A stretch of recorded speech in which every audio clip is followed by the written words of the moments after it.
Today's video dives into the NPC AI patent, focusing on virtual navigation in Grand Theft Auto 6. This patent sheds light on the intricacies of in-game traffic, promising a heightened level of realism compared to previous iterations. We'll explore the notable enhancements Rockstar has implemented, creating a more sophisticated system that elevates the gaming experience. By examining various sources, we aim to provide a comprehensive overview of this navigation system, offering insights into what Rockstar has in store for NPC navigation in GTA 6. Let's delve into the details of this intriguing patent. System and method for virtual navigation in a gaming environment. Let's break down this patent for a moment. Essentially, it gives us insight into how non-playable characters operate within the game environment. They explain that NPCs' actions are controlled through artificial intelligence, allowing for real-time decision-making based on preset algorithms. In many systems, this is achieved through nodes and links, where each node contains important data that influences NPC movement. For example, in a game involving vehicles, this data could include factors like vehicle speed, lane width, road type, and number of lanes. Now, these nodes are essentially waypoints that NPCs follow to navigate from one point to another. In simpler sections of the road, these nodes might be connected linearly, guiding NPCs straightforwardly. But in more complex areas, like junctions, the nodes become more intricate. Take a basic intersection, for instance. A vehicle approaching it would have several exit options, leading to a branching network of nodes. In older systems, like the one used in GTA 5, NPCs might make decisions at these junctions based on simple rules, sometimes leading to behaviors that seem a bit random. However, this conventional method has its limitations, especially when it comes to handling various factors like weather conditions, changing lanes, parking cars, or anticipating road exits. In these situations, the old system could falter, as NPCs might not adapt well to the dynamic environment. One downside of the node-based system is its limited capacity to replicate real-life factors that humans naturally consider. Another drawback is its constraint in automating NPCs effectively. Due to memory and processing limitations, only a set number of NPC-controlled cars can be spawned in the game. Naturally, players crave a more immersive experience with a greater number of NPC-controlled cars on the road. Moreover, in conventional systems, NPCs often repeat the same actions, and some may even disappear as players get closer to them. Additionally, in GTA 5, the system relies on local traffic avoidance for NPCs to steer clear of collisions. This means that NPCs continuously scan their immediate surroundings each frame for any obstacles like vehicles, pedestrians, or objects. Using a front-facing polygon, they gather data about the road layout and calculate the optimal steering angle to dodge obstacles or stay on the road.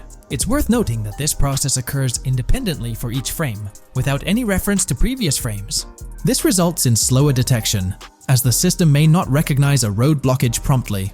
Instead, it interprets the obstruction as something to be avoided, without distinguishing it as a complete road blockage. Recognizing these limitations, Rockstar has engineered an NPC system that addresses these shortcomings of conventional systems. This advanced system efficiently manages NPC nodes and node graphs, yielding optimal outcomes while circumventing hardware and software constraints. NPCs in this system demonstrate heightened spatial awareness and adaptability, capable of altering routes based on real-time data from the environment. Moreover, this innovative system synergizes with the tagging mechanism discussed in earlier discussions.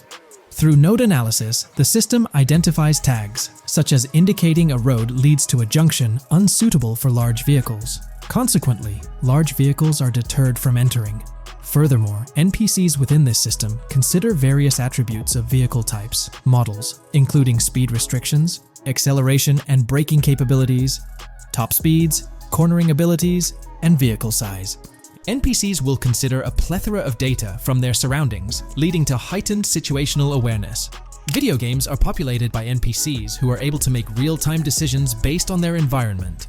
Games use a specific system for NPCs to traverse the game world. However, this system is very limited, and thus the decisions NPCs can make are very limited as well. NPCs in vehicles only consider their close vicinity, but nothing else. Also, to avoid collisions, NPCs only consider the last generated frame and base their reaction on that. No prior frames are considered. Rockstar has invented a new system which aims to fix these issues and make NPCs more intelligent, and thus make the game world feel more realistic. NPCs can now consider factors like traffic, as well as account for changing lanes when parking cars, anticipating a road exit, weather conditions, and the like. There are more than a predetermined number of NPC-controlled cars in the game now for a realistic experience for the player. Vehicles can now plan accordingly in case there is any type of road blockage. This also applies to police cars being able to navigate their way through traffic during a chase. I'd like to highlight another breakdown of the patent, which dates back 3 years ago. Let's delve into it. Takeaway from yesterday's patent post. I've read over the patent post from yesterday, and I noticed a lot of people missed the most exciting information in it. I'll sum it up in non-technical language. It's essentially a method to improve vehicle AL when driving currently. When NPCs drive on the road, they can sense a few cars around them to determine crashes or other things to drive around. This is dumb AL, as it has very few factors to take into account, and requires a lot of computational resources. This is why vehicles despawn when far away to free up the CPU. Rockstar's patent describes a system that primarily will change this and give NPCs more situational awareness. They will essentially have an objective of navigating from one location to another. Simplified, but is essential in making routines similar to RDR2, and be able to take into account other external factors. Coolest of all, NPCs will still exist when your game isn't rendering them in this implementation. Specific examples mentioned by Rockstar state they will be able to use weather conditions, traffic, and crashes to determine where to go. Some areas might be dangerous in the rain, they might avoid it. If an area has too much traffic, they will avoid it. Possibly destructible environmental areas could be reacted to. Similar to bridges in Just Cause, this point is speculation, however. Cars will also be able to take into account number of lanes and speed in their decisions. NPCs will be also able to take into account high-speed chases and be able to navigate if they themselves are speeding. There will also be other reactions that are mentioned specifically, such as changing lanes before a highway exit appears, and as Rockstar puts it, driving slower on residential-type roads, or having to perform certain maneuvers to avoid oncoming traffic on single-lane streets. The large part they also mention is this implementation uses a lot less processing power. The NPC schedules can be relayed by a central server. They could possibly use the console itself as well, and it doesn't require the same constant surrounding analysis. As previous Rockstar mentions, this will allow them to have denser traffic with the same resources. A large aim also seems to be realism. Rockstar's patent mentions realistic reactions to various factors as being the main intent. For example, NPCs will each have different driving ability levels based on the driver and the car. Essentially, each driver will have its own profile and have unique driving characteristics as well as skill level. Some might speed, others might not. Each vehicle will also affect the driving of these drivers. We're eagerly anticipating the debut of this new system in action in GTA 6. Share your thoughts in the comments section below. When we talk about the positive aspects of this partnership, it's essential to highlight the potential benefits that can emerge from Rockstar's newfound support for the modding community. One of the significant upsides is the acknowledgement of the brilliant and skilled developers behind the modding scene. For years, these developers have worked tirelessly to create unique and engaging experiences within the GTA universe. With Rockstar stepping into a collaborative space with CFX, there's an opportunity for a more symbiotic relationship. The infusion of official support could mean more resources, tools, and encouragement for modders to continue pushing the boundaries of what's possible within the GTA ecosystem. This collaboration might lead to innovative gameplay features, improved server stability, and an overall better experience for both players and content creators. Moreover, the recognition from a gaming giant like Rockstar could open doors for these modders in the industry. It may pave the way for potential collaborations, official partnerships, or even job opportunities within the gaming development sphere. This, in turn, could elevate the modding community to a more prominent and respected position within the gaming landscape. However, it's crucial to approach these potential benefits with cautious optimism. While the partnership appears promising on the surface, the reality lies in how Rockstar manages the delicate balance between maintaining control over its intellectual property and allowing creative freedom for the modding community. The outcome will heavily depend on Rockstar's willingness to foster collaboration, rather than imposing strict regulations. As GTA 6 draws closer, the impact of this collaboration will become more apparent. Whether it becomes a model for future partnerships between game developers and modders, or encounters challenges that hinder its success remains to be seen. The dynamics between Rockstar and the modding community could shape the future landscape of custom servers, roleplay experiences, and the overall modding scene in the gaming world. Stay tuned as we continue to explore and analyze the evolving relationship between Rockstar and the modding community. On the positive side, there's a glimmer of hope that Rockstar's acknowledgement of mods enhancing the player experience could pave the way for more modding support in GTA 6. This shift in perspective might lead to a more collaborative environment, where modders can contribute to the game's richness without fear of stringent restrictions. With Rockstar officially and financially supporting FiveM, the CFX team gains more resources to elevate the GTA 6 server. This could mean a server even more impressive than the ones they currently run. The fact that FiveM is now a Rockstar Games product suggests a vested interest in its success, promising additional funding and manpower to ensure its flourishing. An intriguing prospect emerges concerning the accessibility of custom servers. Currently limited to PC players, there's speculation that GTA 6 might integrate dedicated servers within the game itself, eliminating the need for external programs like FiveM. If this unfolds, it opens the door for console players to join the custom server experience, broadening the player base and community. Moreover, Rockstar seems to be attuned to fan desires.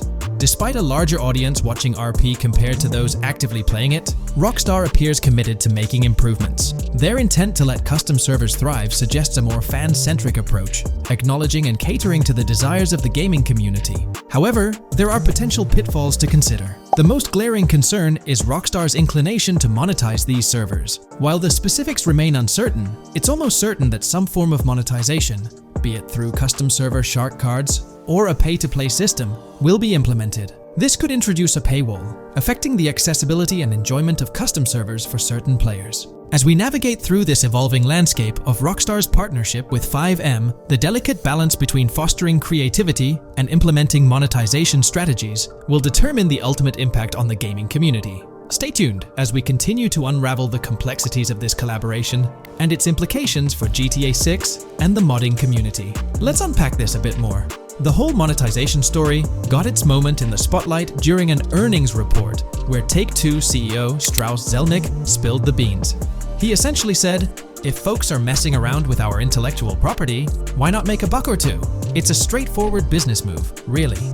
Taking a page from the unprecedented success of GTA Online, it seems like Rockstar caught a glimpse of how these free servers could turn into a money-making machine. Now, the potential downside of this situation lies in the realm of competition. Rockstar's got its A-team working on the custom servers gig. That means anyone outside the Rockstar circle trying to whip up something akin to FiveM is practically painting a target on themselves for a cease and desist. Let's face it, Rockstar might have eyed this strategic move with FiveM from the get-go. However, with those servers gaining crazy popularity and the game becoming a sensation on Twitch and YouTube, shutting it down wouldn't have been the smart play. Instead, they pulled off a masterstroke, acquiring the team behind the biggest servers, effectively cornering the market and positioning themselves to profit from any potential imitators. Now, with GTA 6 on the horizon and servers in the works, Rockstar's sitting pretty. Some in the gaming community are even giving them a nod for finally throwing a bone to the community. But, and there's always a but, at the end of the day, Rockstar's the one making the rules. We'll all have to toe the line because, quite frankly, there won't be any other alternatives in the neighborhood. So, buckle up for Rockstar's GTA roleplay. It's going to be a wild ride. The landscape has already witnessed the repercussions, with servers and mods being handed the shutdown ticket for not playing by Rockstar's latest rulebook. The new mandates include a strict no to real-life vehicles, mission mods, and porting old Rockstar maps or assets rules that weren't in the playbook just a couple of years back. Now, while the financial backing from a mega corporation might seem like a savvy move on the surface, there's a lingering skepticism about whether it'll blossom into the fairy tale ending we've all been envisioning. It's a bit premature to slap a final verdict on the fate of FiveM once GTA 6 hits the stage. Now, let's consider the potential repercussions for the vibrant RP community. While the partnership between Rockstar and FiveM could bring about positive changes, there's an underlying worry within the RP enthusiasts. The fear is that with increased control and potential monetization, the organic and immersive RP experiences that players have come to love might face disruptions. RP communities thrive on creativity, flexibility, and a sense of autonomy. If Rockstar's influence leads to more rigid guidelines, it could alter the dynamic of these communities, potentially affecting the unique narratives and interactions that make RP servers so engaging. As we contemplate the potential impact, it's essential to look beyond the immediate horizon of GTA 6. The dynamics established through this collaboration could set a precedent for future interactions between gaming giants and modding communities across various games.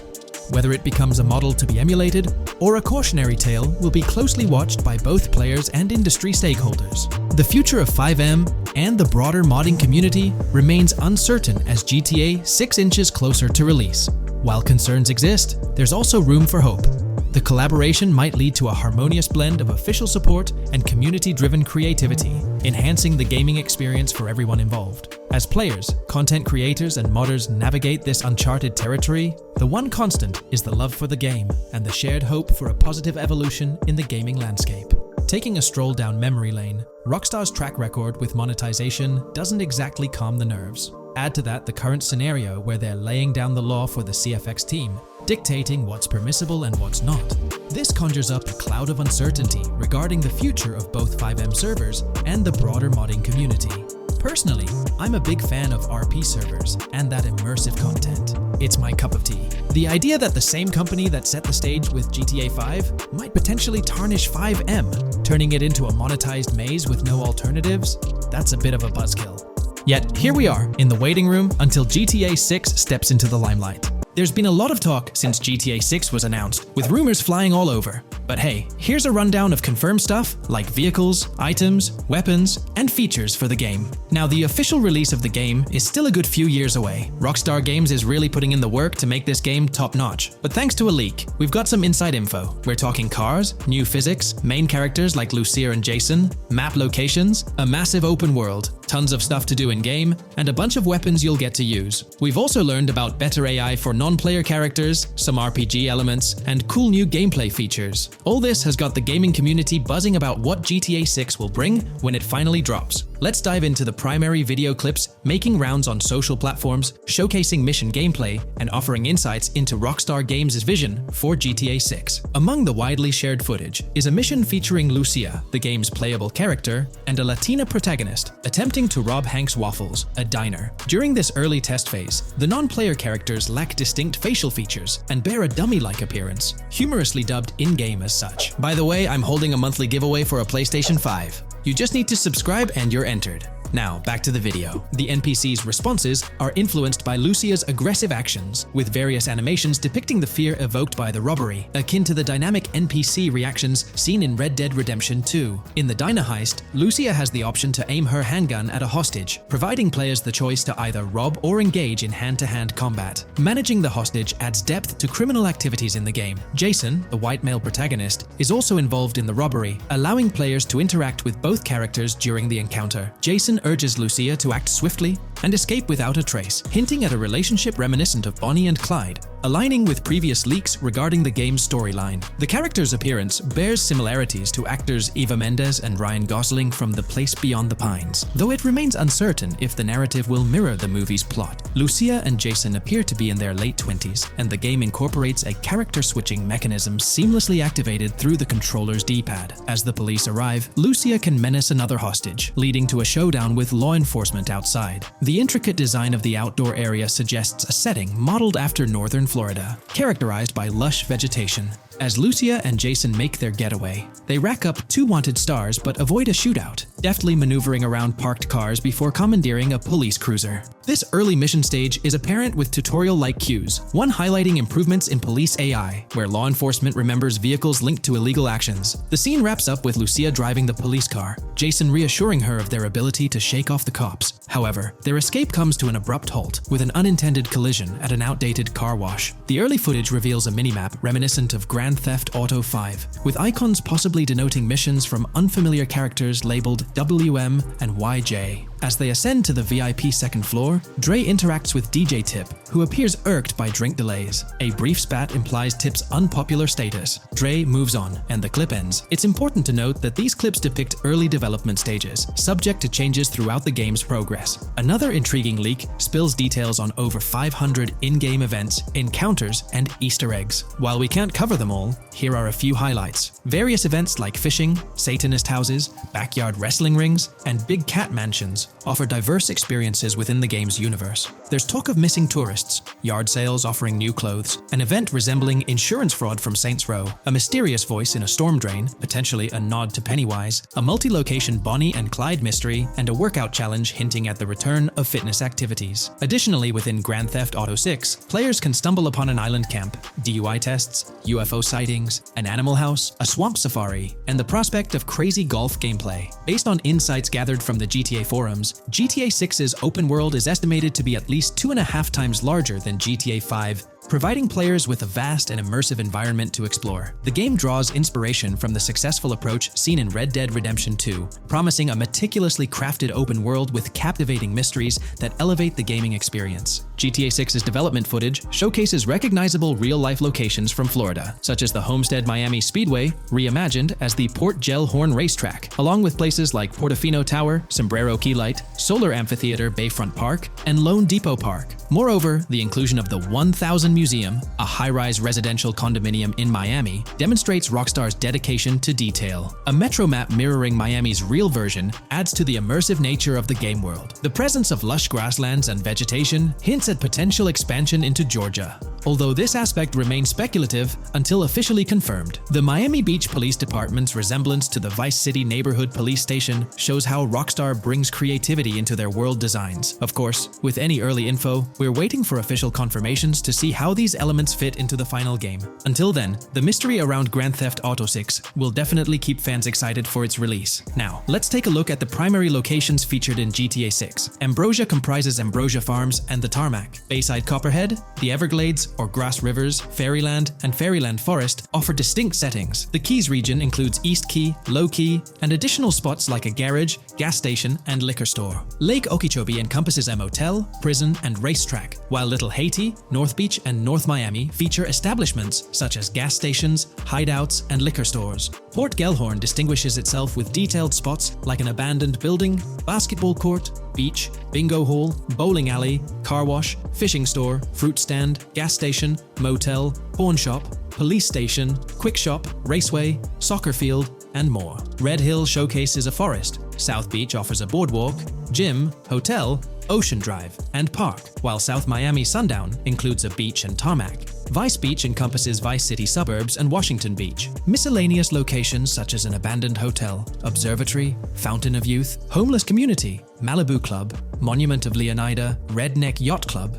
Spaceship House, Underwater Research Facility, and Dinosaur World enrich the gaming world. Recent leaks from this week strongly suggest that Alexandra Christina Echevarri might be the voice behind Lucia in Grand Theft Auto 6. Her voice in a demo reel closely matches the leaked clips of Lucia's dialogues, hinting at her likely portrayal of the character. Throughout this breakdown, we've covered loads of info about Grand Theft Auto 6, diving into different aspects of the game. It was important to cover everything we know about the game so far, and while we're eagerly waiting for it, it might still be a couple of years before we get our hands on it. Let's kick off by highlighting some cool discoveries from the leaked clips, focusing on new features and gameplay details revealed. In one scene, Jason and his pals are chilling by an in-ground pool in a modest neighborhood, cracking jokes about a parody of social media called Life Invader. Their banter brings in playful references to Jay Norris's demise, showcasing that classic Grand Theft Auto humor fans love. Lucia and Jason are shown in animation tests doing different actions like jogging, stopping, and ducking to avoid gunfire. Rockstar's developers also tested vehicle crash physics on an overpass. The highway signs on Interstate 97 mention North Beaches and Lake Leonida, with the current exit leading to Washington Beach. In another interesting scene,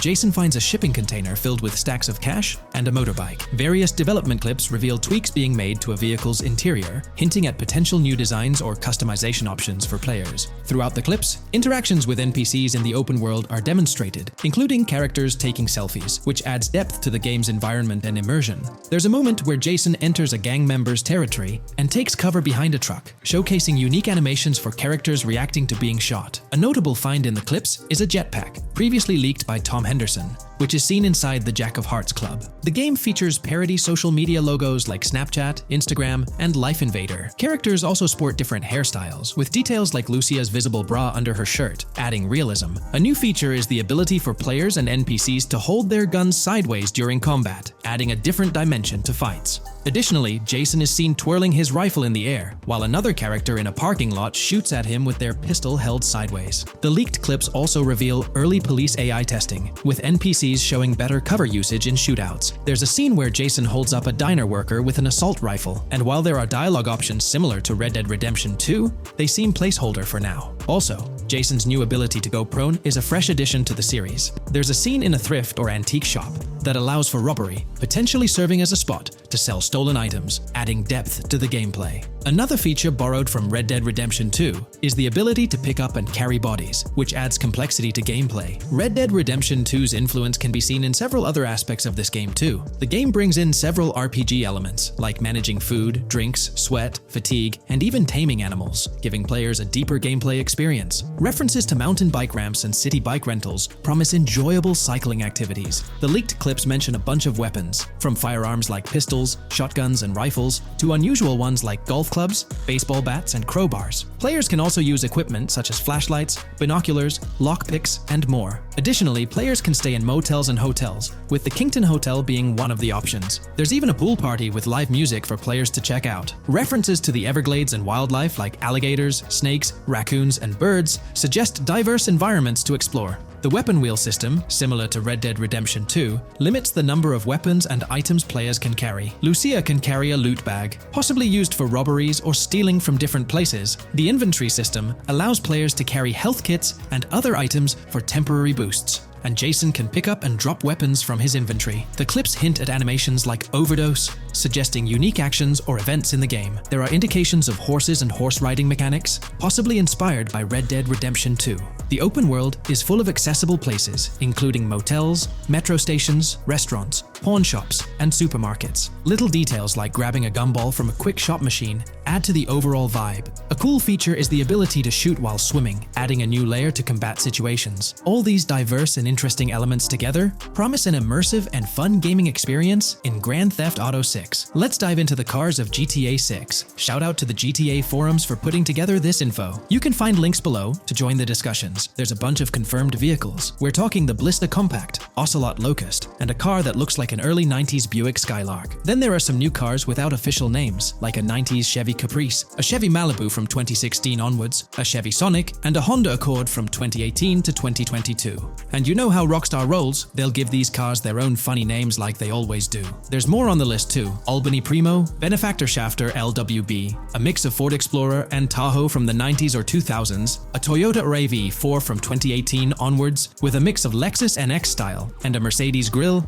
Pegassi Tauros, a 1980s Jeep CJA Scrambler, a 5th Gen F150, a G20 conversion van, a Brute Camper, Vapid Speedo, HV Mixer, Metro Mover, D-Class Sheriff SUV, Mobatsu Sanchez Livery, Nagasaki Street Blazer, a 1970s Ford Ranchero, a 1971 Buick Estate, an Albany Emperor, D-Class Turbo Sabre, Yoga Classic, the Contender, and Sadler. Moreover, gamers can anticipate a range of vehicles in Grand Theft Auto 6, including the Slam Van Pickup, Bobcat XL, an updated Regina, Alpha, Gauntlet Classic, Moonbeam Helion, Boxville Go Postal, an unidentified Albany vehicle drawing inspiration from a 1959-60 Cadillac, a Rebel, an unknown Asian sedan, a Ferrazzi or Feroci, Baller, Novak, Buffalo STX, Alpha and Feudo, a Benson NF 890, Buffalo without a sports bumper, and the Stanier and Landstalker. This extensive lineup promises an immersive and varied driving experience for players within the game. What's got you hyped about this game? Share your thoughts in the comments below.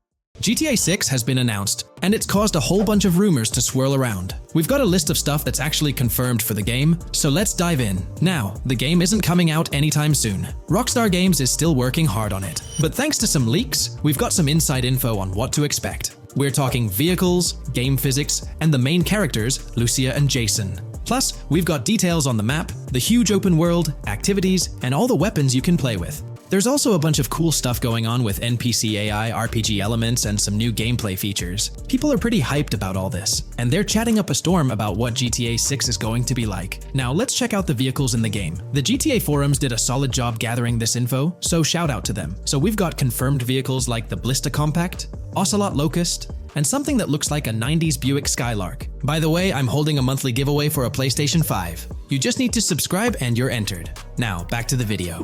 There are a bunch of other cars too, without official names, like a 90s Chevy Caprice, a 2016 present Chevy Malibu, a Chevy Sonic, and a 2018 to 2022 Honda Accord. Rockstar usually gives these cars funny names. Other rides include the Albany Primo, Benefactor Shafter LWB, something that's like a mix of Ford Explorer and Tahoe from the 90s or 2000s, a 2018, present Toyota RAV4, with Lexus NX vibes and a Mercedes grille, the Pegassi Tauros, a 1980s Jeep CJA Scrambler, a 5th-gen F-150, a G20 conversion van, a Brute Camper, a Vapid Speedo, HY Mixer, Metro Mover, D-Class Sheriff SUV, Mobatsu Sanchez Livery, Nagasaki Street Blazer, a 1970s Ford Ranchero, a 1971 Buick Estate, an Albany Emperor, D-Class Turbo Sabre, Yoga Classic, the Contender, and Sadler. And don't forget the Slam Van pickup, Bobcat XL, an updated Regina Alpha, Gauntlet Classic, Moonbeam Helion, Boxville Go Postal, an unknown Albany car that's based on a 1959-60 Cadillac, a Rebel, some Asian sedan, Ferrari or Feroci, Baller, Novak, Buffalo STX, Alpha and Feudo, a Benson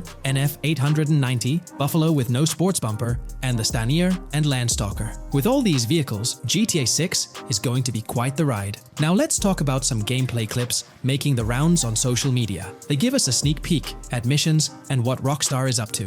One clip shows Lucia, our main character, trying to rob a place called Hank's Waffles, a diner. In this early test, the non-player characters look kinda generic and are jokingly called dummies in the game. The NPCs react to Lucia's aggressive moves, and their animations show they're pretty freaked out, kind of like what we saw in Red Dead Redemption 2. During the robbery, Lucia can aim her gun at a hostage, giving you the choice to rob or have a face-off. Taking a hostage adds some spice to the crime. Jason, the other protagonist, is there too, and you can interact with both characters during the heist. Jason pushes Lucia to hurry up and make a clean getaway, hinting at a Bonnie and Clyde-style partnership, which lines up with earlier leaks about the game's story. People are even saying that Lucia and Jason look like Eva Mendes and Ryan Gosling from the Place Beyond the Pines movie, but we're not sure if the game's story will follow a similar path. Lucia and Jason look like they're in their late 20s. You can switch between them in the game using the controller's D-pad. When the cops show up, Lucia can threaten another hostage, and it leads to a face-off with the police outside. The outdoor area looks like it's inspired by northern Florida with all the greenery. While trying to escape,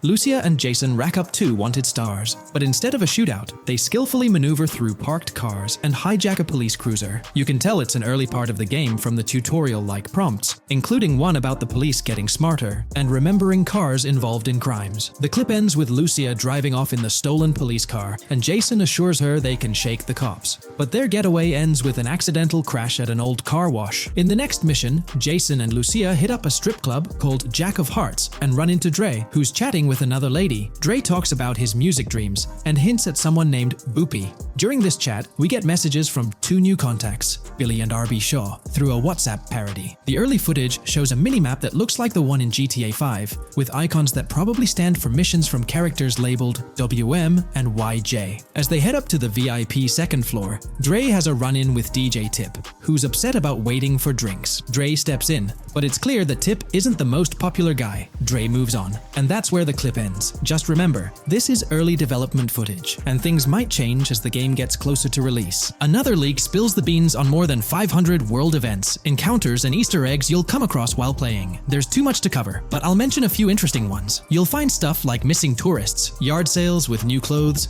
an event that's a bit like the insurance fraud thing in Saints Row, a voice in the storm drain that might remind you of Pennywise, a Bonnie and Clyde mystery that spans different places, and a workout challenge that suggests fitness activities are back. Players can also stumble upon an island camp, DUI tests, UFO sightings, an animal house, a swamp safari, and even the possibility of playing some crazy golf. There's a hint that the basketball court might be back too. Events like fishing, Satanist houses, backyard wrestling rings, and mansions with big cats offer a bunch of different experiences in the game world. Now, let's talk about the main locations in Grand Theft Auto 6. Ambrosia has Ambrosia Farms and the Tarmac. Bayside Copperhead, the Everglades or Grass Rivers, Fairyland and Fairyland Forest offer different environments. The Keys region includes places like East Key, Low Key, and spots like a garage, gas station, and liquor store. Lake Okeechobee has a motel, prison, and racetrack, while Little Haiti, North Beach, and North Miami come with places like gas stations, hideouts, and liquor stores. Port Gellhorn offers a variety of spots to explore, like an abandoned building,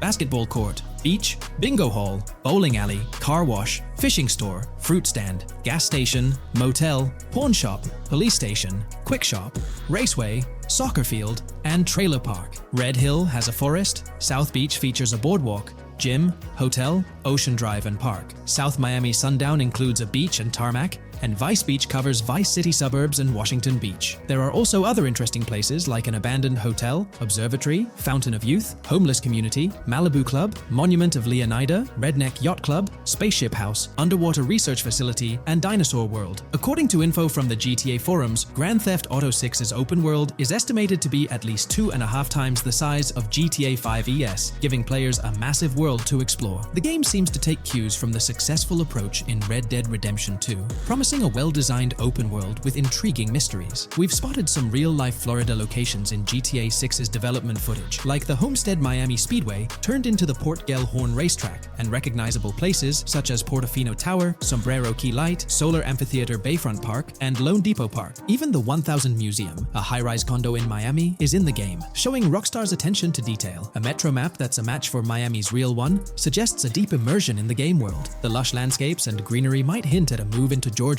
but that's just speculation until we get official word. Details like the Vice City Neighborhood Police Department resembling the Miami Beach Police Department show Rockstar's creativity and world design. As always, we're waiting for official announcements to see how all these elements come together in the final game. Until then, the mystery of Grand Theft Auto 6 keeps fans excited. There's a recent leak suggesting that Alexandra Christina Echevarri could be the voice behind Lucia in Grand Theft Auto 6. Her voice from a demo reel seems to match up with Lucia's leaked dialogue. We've covered a ton of info about Grand Theft Auto 6, from gameplay details to new features. It's important to remember that the game might still be a couple of years away from release, so we'll have to be patient. Now, let's dig into some interesting findings from the leaked clips. We see Jason and his pals hanging out by an in-ground pool in a lower-income neighborhood, cracking jokes about a parody of social media called Life Invader. It's all about brain downloading and poking fun at Jay Norris's demise. Classic Grand Theft Auto humor. The leaked clips also give us a peek into early police AI testing, showing NPCs using cover better during gunfights. In one scene, Jason robs a diner worker with an assault rifle, and we see some dialogue options that look like they're from Red Dead Redemption 2, but they might just be placeholders. Jason's new ability to go prone is a fresh addition to the franchise, and a scene in a thrift or antique shop hints at the option for robbery, maybe even a place to sell stolen items, which adds depth to the gameplay. There are animation tests for Lucia and Jason, doing stuff like jogging, stopping, and ducking to avoid gunfire. Rockstar's developers also tested vehicle crashing physics, with a car driving over an overpass. Highway signs mention North Beaches and Lake Leonida on Interstate 97, with the current exit leading to Washington Beach. In another scene, Jason stumbles upon a shipping container full of cash and a motorbike. Various development clips show changes to the inside of a vehicle, suggesting new vehicle designs or customization options for players. Throughout the clips, there are various interactions with NPCs in the open world, like characters taking selfies, which makes the game's world feel more immersive. Another mechanic borrowed from Red Dead Redemption 2 is the ability for characters to pick up and carry bodies, adding depth to the gameplay. We also see other influences from Red Dead Redemption 2 in different aspects of the game. The weapon wheel system is similar to Red Dead Redemption 2 with limited weapons and items you can carry. Lucia has a loot bag that might be used for robberies or stealing stuff from different places.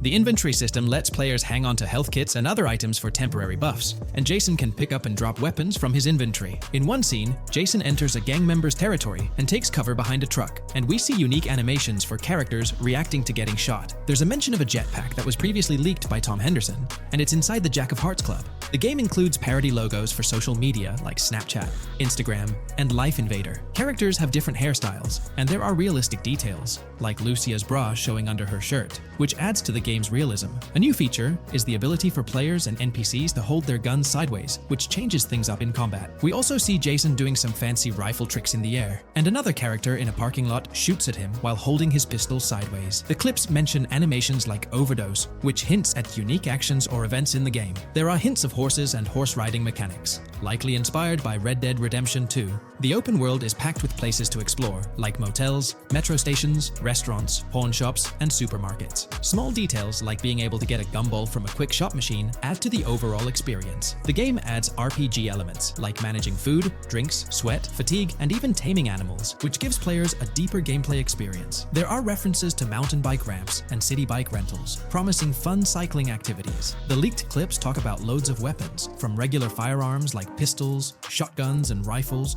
to unusual ones like golf clubs, baseball bats, and crowbars. Players can also use tools like flashlights, binoculars, and lockpicks. Players can stay in motels and hotels, with the Kingston Hotel as one option. There's even a pool party with live music for players to attend. References to the Everglades and wildlife like alligators, snakes, raccoons, and birds hint at diverse and unique environments to explore. A cool addition is the ability to shoot while swimming, which adds a new twist to combat situations. With all these elements, Grand Theft Auto 6 promises to be an immersive and engaging gaming experience.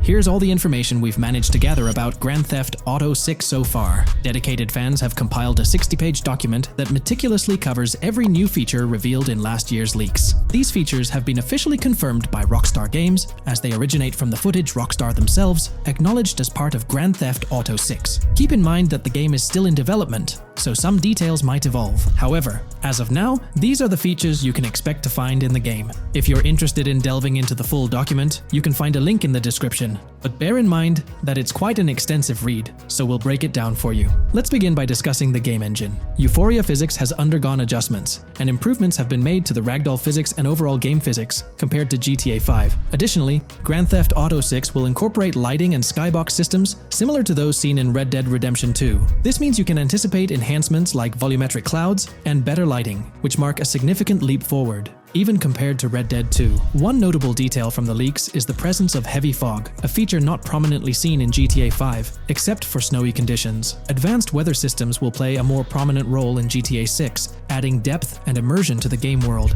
As for characters, we already have insights into several individuals set to appear in the game. While Jason and Lucia are the main protagonists, the leaks have revealed the existence of other characters. These include Dre, not to be confused with Dr. Dre, Sam, a friend of Dre, Kai Wyman, Zach R.B. Shaw, and several others like Vicky, Iris, Shanice, and YJ. It's quite astonishing that we even have details about their heights. Lucia stands at 5 feet 3 inches, while Jason measures 6 feet 1 inch tall. By the way, I'm holding a monthly giveaway for a PlayStation 5. You just need to subscribe and you're entered. Now, back to the video. We've also got details on 3 different gangs set to make an appearance in Vice City: Sand for Sand, a Haitian gang, the Guardia Brothers, and the Far-Right Militia. Moving on to tools and items, the list is quite extensive. You can expect to find an autodialer, binoculars, immobilizer bypass, a color tool, painkillers, a pool cue, trauma kits, a golf driver, various food and drink items, a golf putter, a USB drive, a golf iron,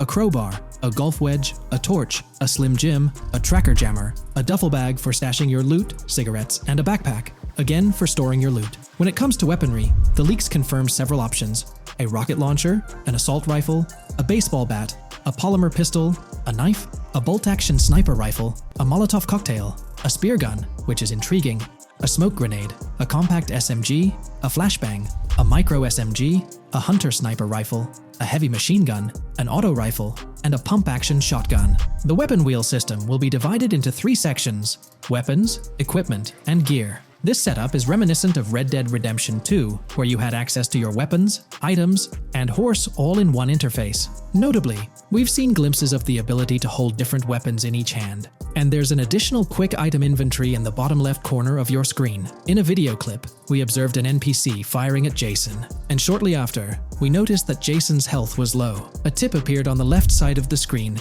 indicating, "You were injured. Your health will regenerate slowly. Open your weapon wheel and use a recovery item to replenish your health faster." Unlike GTA 5, where your health regenerated only up to 50%, in GTA 6, it seems that you may regenerate to full health naturally, albeit at a sluggish pace. However, if you want to expedite your healing process, you can employ a medical item. We've got confirmation on 7 open-world activities that will be available in the game. Currently, these activities include dice, golf, fishing, and races. Additionally, there's a van shipment activity, and in one of the videos, you can spot the spawning location for a delivery van event. This location is near the industrial area of Port Gellhorn, and it's noteworthy that there's a warning poster about security cameras in this area, suggesting the need for caution while attempting to rob the van. Now, regarding robberies, if you've seen the leaks, you might remember the Hank's Waffles robbery, which was quite impressive. Jason and Lucia took on the challenge of robbing this massive diner. In another clip, when Jason was entering a store for a robbery, it became apparent that he possessed an ability allowing him to see through walls. The leaks also mention events related to searching vehicle trunks for something valuable, or perhaps finding nothing at all. Moving on, there's another event type called deliveries mentioned, specific to Port Gellhorn. It's somewhat challenging to predict the exact nature of these events, but that's all the information we have for now. As for enterable buildings, Grand Theft Auto 6 is set to offer more opportunities for exploration. Confirmed locations you can enter include the Malibu Club, a pawn shop, the Jack of Hearts, supermarkets, bars, restaurants, apartments, and laundries. Now, let's discuss multiplayer. In the leaked files, we did come across one multiplayer clip, and in the bottom left corner of the screen, it displayed PL2 of 32, indicating that there were 2 players in the lobby out of a possible 32 slots. This mirrors the setup seen in Red Dead Online and GTA Online. While it's mentioned as 32 slots, it's worth noting that the player count is actually capped at 30, with 2 additional spots reserved for spectators. While hopes may be for larger lobbies in GTA 6, at least during this testing phase, they were exploring the feasibility of 30-player lobbies. Let's delve into collectibles in the game. During a scene in one of the clubs with Lucia, we can observe a developer placing a cardboard box on the ground. Notably, these boxes appear to be lootable, with a circle icon indicating their interactability. The debug text on this box reads, collectibles_car_pass, suggesting that these boxes will contain car part collectibles. Furthermore, there's mention of Wyman car parts boxed generic used, which has sparked speculation that players may collect car parts specifically for a character named Wyman. It's inferred that both Jason and Wyman share an interest in classic cars. Moving on, we've got collectible hats. In a video featuring Jason in an apartment, a developer is seen interacting with a hat labeled as an ambient collectible hat in the debug text. This implies that one of the ambient activities in the game will involve gathering various articles of clothing, which adds an intriguing layer to gameplay. Now there's a comprehensive list of brands featured in the game, which I won't read out individually, as many may not be of significant importance to the storyline. Instead, I'll display them on your screen for your reference.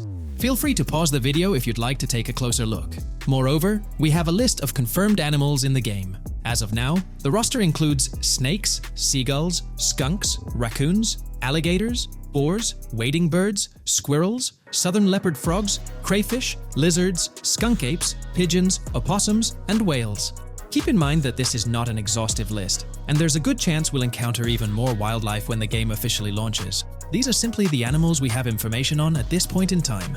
In the ongoing exploration of the forthcoming Grand Theft Auto installment, a plethora of new gameplay mechanics has come to light. These enhancements promise to augment the player experience in a variety of ways, ushering in a fresh layer of dynamism and immersion within the game world. First and foremost, players can now maneuver while ensconced in cover. This feature introduces a newfound level of flexibility during engagements, allowing for more strategic positioning in combat scenarios. Additionally, the ability to assume a prone position, a feature conspicuously absent in previous iterations of the game, adds an exciting dimension to gameplay, affording players the capacity to lie flat on the ground, potentially enhancing stealth and tactical maneuvers. Furthermore, the inclusion of loot bags offers a means to store surplus items, expanding inventory management options. An interesting addition is the capability to both drop and retrieve weapons, affording players greater adaptability in response to evolving circumstances.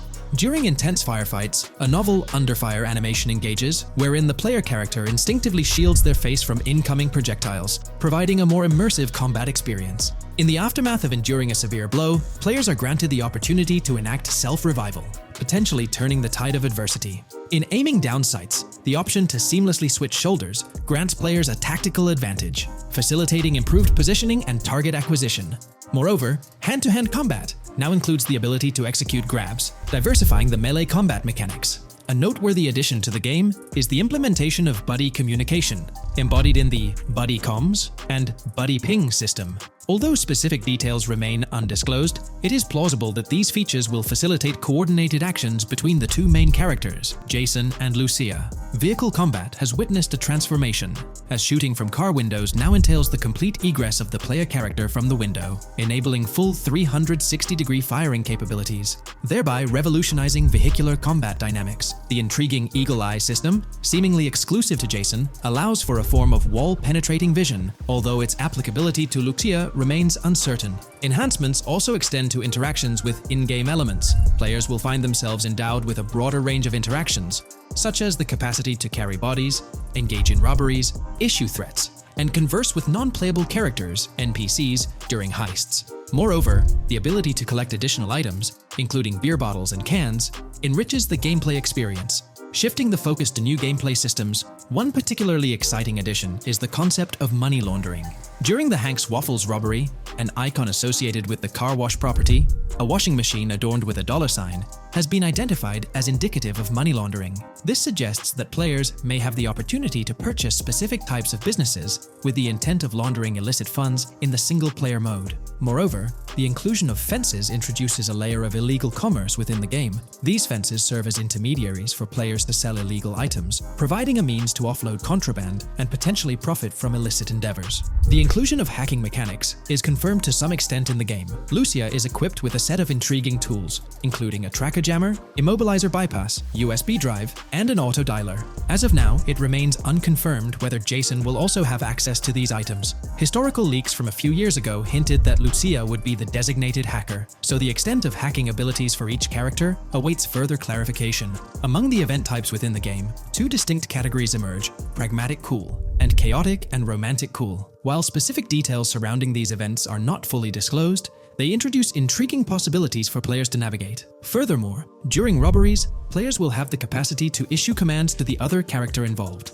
In a video clip from the leaks depicting a robbery, a tip notification suggests checking in with Jason or holding for more options. This implies that players can give their partner commands during a heist. Notably, prompts to instruct Jason to either surrender or follow indicate a degree of control over both characters simultaneously, simplifying coordination compared to relying solely on AI behavior. The witness system and police recognition within the game hold significant implications. During the Hank's Waffle robbery video, an interesting detail surfaces regarding the wanted level stars interface, which includes the term full description. This strongly suggests that witnesses within the game possess comprehensive knowledge about the player character. Consequently, law enforcement is expected to recognize the player once Lucia enters a police vehicle. Additionally, a transition is observed from no vehicle description to full vehicle description in response to Lucia's actions. This implies that even after losing a wanted level, if the police spot the player in the same vehicle, they will react accordingly, potentially leading to an arrest or hostile encounter. During the robbery sequence, Jason can be seen actively preventing customers marked with yellow icons above their heads from calling the authorities or fleeing the scene.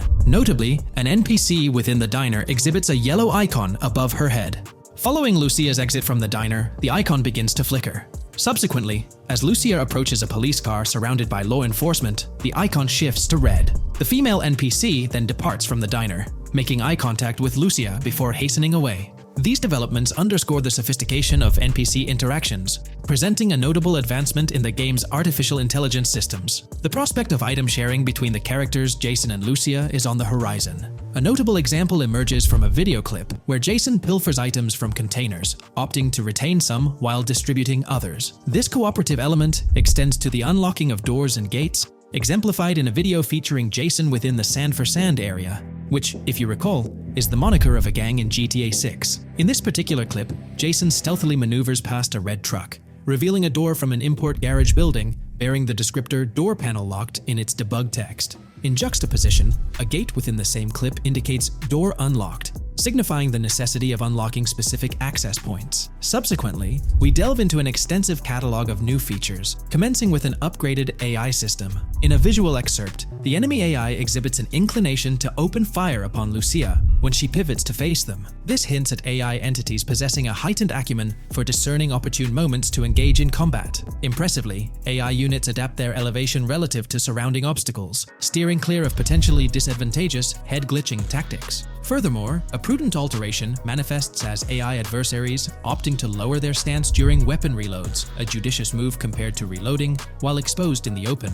Enhanced AI combat tactics are evident in their lateral strafing maneuvers during shootouts. Notably, NPC behavior has undergone substantial refinement. As discernible in the leaked materials, AI characters no longer traverse the game world in solitary isolation, but now frequently assemble into groups. This intriguing development is reminiscent of a feature previously observed in Red Dead Redemption 2, where NPCs often moved in cohesive units. An illustrative instance materializes in a video where Lucia, carrying a duffel bag, shares the sidewalk with three individuals attired as tourists, who engage in animated conversation while strolling past her. This signifies a notable departure from GTA 5, where pedestrians predominantly ambulated in solitary fashion, contrasting with the forthcoming inclusion of group dynamics, perhaps even encompassing couples or social cliques, enhancing the verisimilitude of the game world. A notable addition to the gameplay dynamics is the option to voluntarily surrender to law enforcement during a robbery. The consequences of such an action remain shrouded in uncertainty, warranting further exploration upon the game's release. Furthermore,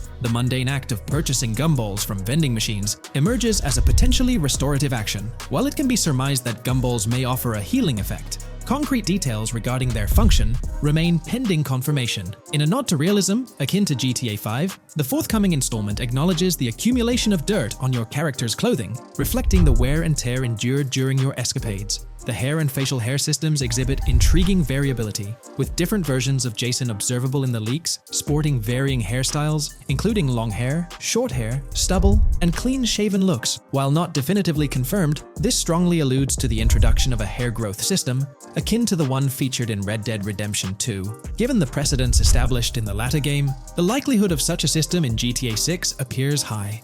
Expanding the repertoire of actions available to players, the ability to consume items directly from your inventory is showcased. When Jason visits a gas station, the inventory reveals options for wine, soda, and fruit consumption, implying that you can partake in these items at your convenience, akin to the mechanics present in Red Dead and GTA Online.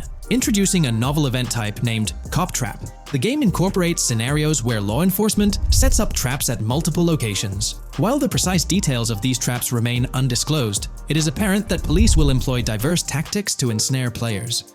An overhaul in the police system introduces the concept of time until cops dispatch. In this iteration, criminal activities do not instantly summon law enforcement. Instead, players are afforded a brief window to execute an escape before the police response commences. The inclusion of security cameras as a surveillance mechanism adds complexity to evading detection. Unlike the conventional implementation in GTA Online, these cameras employ a detection meter, reminiscent of mechanics seen in games like Payday 2 or Payday 3. Players must act swiftly to evade the camera's line of sight within a specified time frame, akin to a filling bar, to avoid detection. This novel approach to security cameras introduces a fresh layer of challenge and strategy to evading law enforcement. Players will have the newfound ability to restrain non-player characters, NPCs. The primary method, as gleaned from the leaks, involves the use of zip ties. This restraint option becomes particularly pertinent during robbery scenarios, where players can employ zip ties to immobilize NPCs. A novel feature that comes to light is the capacity to loot vehicles. A fleeting glimpse in the Hank's Waffles video reveals a button prompt in the bottom right corner of the screen, labeled Examine SUV. This hints at the prospect of inspecting random cars and potentially engaging in vehicular theft. To make car theft more engaging, an advanced hijacking system is on the horizon. The existence of the immobilizer bypass device, previously discussed, suggests that pilfering high-end vehicles will pose a greater challenge. Additionally, an item known as the Slim Jim will facilitate unlocking older model cars.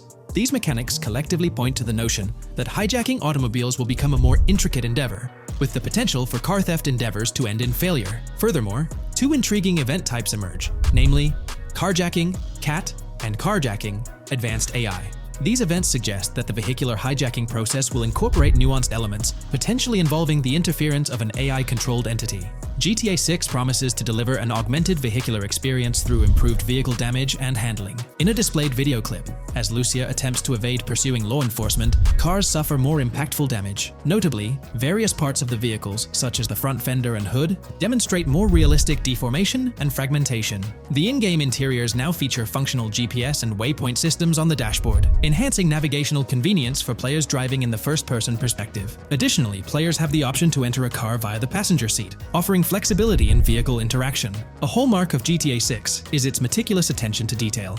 Players can encounter raccoons engaging in behavior, such as rummaging through trash cans and pilfering food bags. These instances are categorized as world events, denoted as raccoon climb out of garbage, raccoon rummage trash, and raccoon steal food bag. While numerous other subtle details enrich the game world, they are too numerous to enumerate here. Interested individuals can explore these intricacies further through the provided link. Expect a heightened level of auditory realism in GTA 6. Weapon sounds exhibit enhanced clarity and realism, with greater volume. The sounds of bodies impacting the ground will resonate with a more substantial thud, evoking a heightened sense of impact. Police sirens will reverberate off buildings and environmental elements with heightened realism, while items will produce varying auditory responses contingent on the surrounding context. In essence, sound design in GTA 6 aims to authentically replicate real-life auditory experiences. Fascinating developments. Several months ago, a colossal trove of leaked data unveiled a wealth of intriguing random events, world encounters, that promise to enrich the GTA 6 experience. While I won't delve into all of them, the list is nothing short of captivating. Events range from mundane occurrences like parking disputes to more enthralling incidents such as donut burnouts, protests, and even someone suffering a concussion. The prospect of navigating the lifelike world of Vice City, teeming with such diverse activities, is undeniably exhilarating. I strongly recommend pausing the video to peruse this remarkable compilation.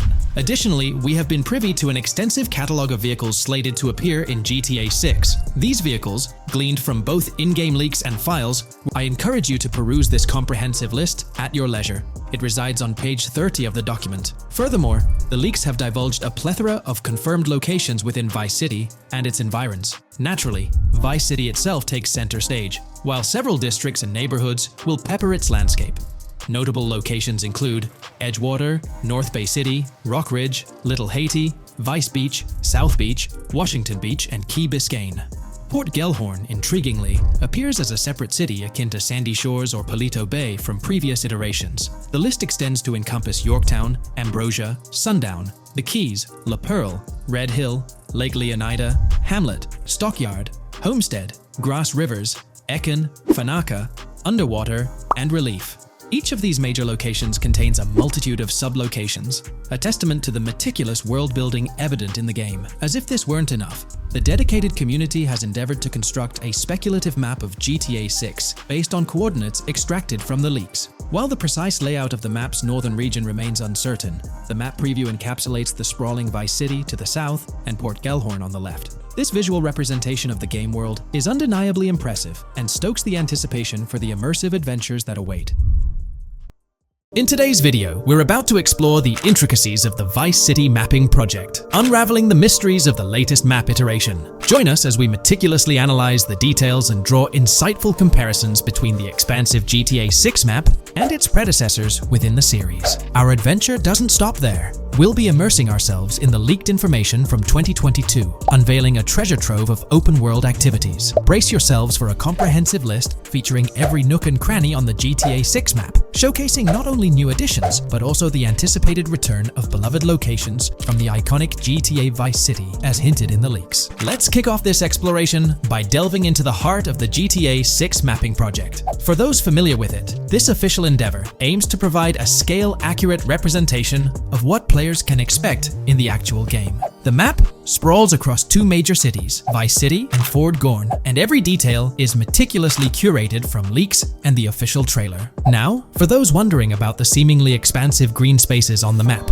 it's important to acknowledge the limitations of our knowledge. The apparent emptiness serves as a stark reminder of the scarcity of information currently available. The top portion of the map, appearing cut off, isn't indicative of boundaries or future expansions, but is rather a canvas awaiting details yet to be unveiled. Addressing rumors about the map's size, speculation abounds that GTA 6 will boast 3 major cities. While Vice City and Port Gorn are confirmed, the third city remains shrouded in mystery. There's a buzz that it might be Yorktown, potentially located north of Port Gorn. However, specifics about the placement of these locations marked in red are still elusive. Now, let's delve into the exciting prospect of exploring key locations on the GTA 6 map.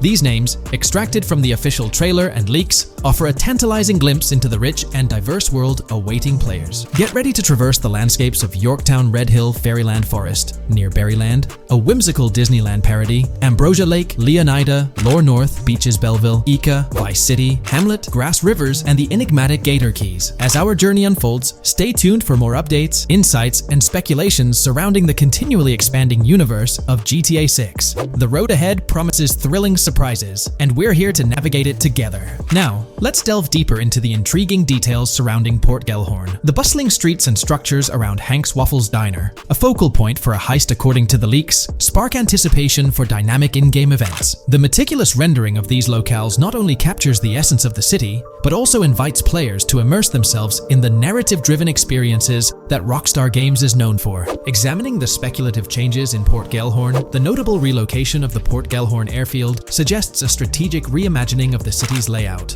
This shift, coupled with the adjustment of the Port Gellhorn Raceway, hints at a carefully planned urban evolution, potentially altering the dynamics of the airport's placement within the city. The industrial sector of Port Gellhorn provides a gritty backdrop, with the iconic United States prison maintaining its imposing presence. The inclusion of the pawn shop, prominently featured in the trailer, underscores the developer's commitment to integrating real-world elements seamlessly into the game environment. Venturing southward, areas like Second Fina and Belleville remain enigmatic, their constant relocation adding an element of unpredictability to their final positioning on the map. Ambrosia La Pearl, steeped in mystery, teases players with its undisclosed location, heightening the sense of intrigue surrounding these diverse neighborhoods. Our exploration now takes us into the heart of Vice City, where a substantial chunk of the urban landscape unfolds before us. While speculation abounds regarding the placement of red buildings and names, the gray structures, sourced from both the trailer and leaks, serve as tangible landmarks, anchoring our understanding of the evolving cityscape. Vice Beach emerges as a vibrant district, adorned with numerous hotels that were meticulously analyzed in previous videos, providing a tangible link between the virtual world and its real-life counterparts. Washington Beach, with its diverse skyline, beckons players with promises of new adventures, enhanced by the improved streets of Stockyard, Little Haiti, Rock Ridge, and Crosstown, as showcased in the trailer footage. Descending further into the enchanting realm of Grass Rivers, we come across the enigmatic district of Hamlet, speculated to mirror the charm of Homestead. Yet, the persistent red designation leaves us tantalizingly in the dark about its precise location. This region reveals fascinating landmarks, including a power plant nestled at Turkey Point and a sewage treatment plant, painting a vivid picture of the industrial landscape, as gleaned from leaked footage. The presence of Grass Rivers itself, along with the mysterious Gator Keys and the alluring sundown, adds an extra layer of intrigue to this particular segment of the expansive GTA 6 map. A moment of appreciation is certainly due to the dedicated individuals steering the mapping project, whose commendable efforts grant fans an evolving and detailed peek into the GTA 6 world. Their commitment to accuracy and meticulous attention to detail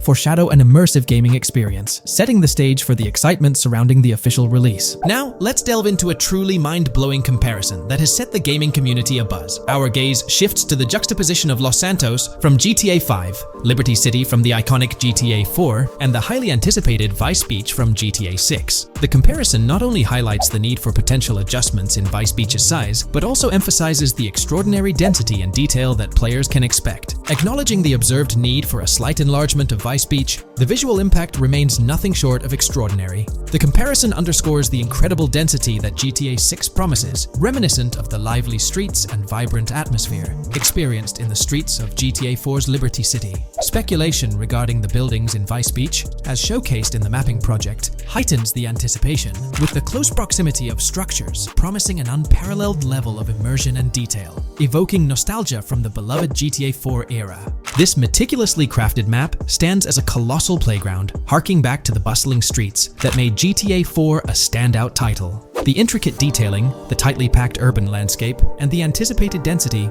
all point towards an experience that pays homage to the franchise's esteemed roots, while pushing boundaries in the expansive open-world genre. The enormity of GTA 6, both in size and detail, heralds a new era in gaming. The astonishing comparison, showcasing the potential density and intricacy of Vice City, is nothing short of a revelation. A special acknowledgement goes out to the mapping community for their outstanding work in envisioning an entire Vice City characterized by a multitude of buildings. The level of density and detail promised is unprecedented and is set to redefine the benchmarks of open-world gaming. The concept of an expansive map allegedly featuring 3 cities elevates the excitement, presenting players with a gaming landscape of unparalleled proportions. Now, delving into the realm of open-world activities revealed in the 2022 leaks, the thrill intensifies. With 4 confirmed activities and the potential inclusion of DICE, GTA 6 promises a diverse range of immersive experiences. Golf, fishing, and races are confirmed elements that contribute to the dynamic and engaging environment that Rockstar Games is crafting.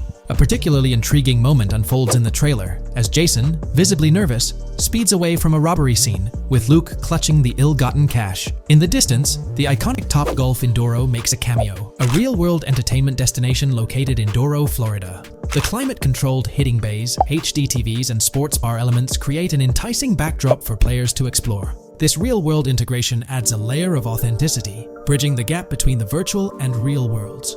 Fishing, poised to be a serene yet potentially rewarding pastime, is expected to be available from various locations in the vast ocean. Races, an integral and adrenaline-pumping element of the GTA series, are set to deliver high-octane excitement that fans have come to expect from the franchise. Furthermore, a detailed list from the GTA 6 document unravels every location visible in the leaks on the GTA 6 map. This includes not only new and thrilling destinations, but also the return of iconic locations from the beloved GTA Vice City. The inclusion of familiar locales adds a nostalgic touch, creating a seamless connection between the past and the present within the expansive world of GTA 6. Now let's embark on a comprehensive exploration of some of the familiar locales, making a triumphant return in GTA 6. As unveiled by the mapping project. These recognizable names from the GTA Vice City era evoke a sense of nostalgia, rekindling memories of past gaming experiences. Leaf Links, Malibu Club, Washington Beach, Ocean Drive, Ocean View, and Little Haiti are just a few examples of the beloved spots that players will once again encounter in the immersive world of GTA 6. It's a poignant journey back in time as we rediscover these iconic locations, now reimagined and seamlessly integrated into the highly anticipated GTA 6 map. Venturing further into the extensive list of locations,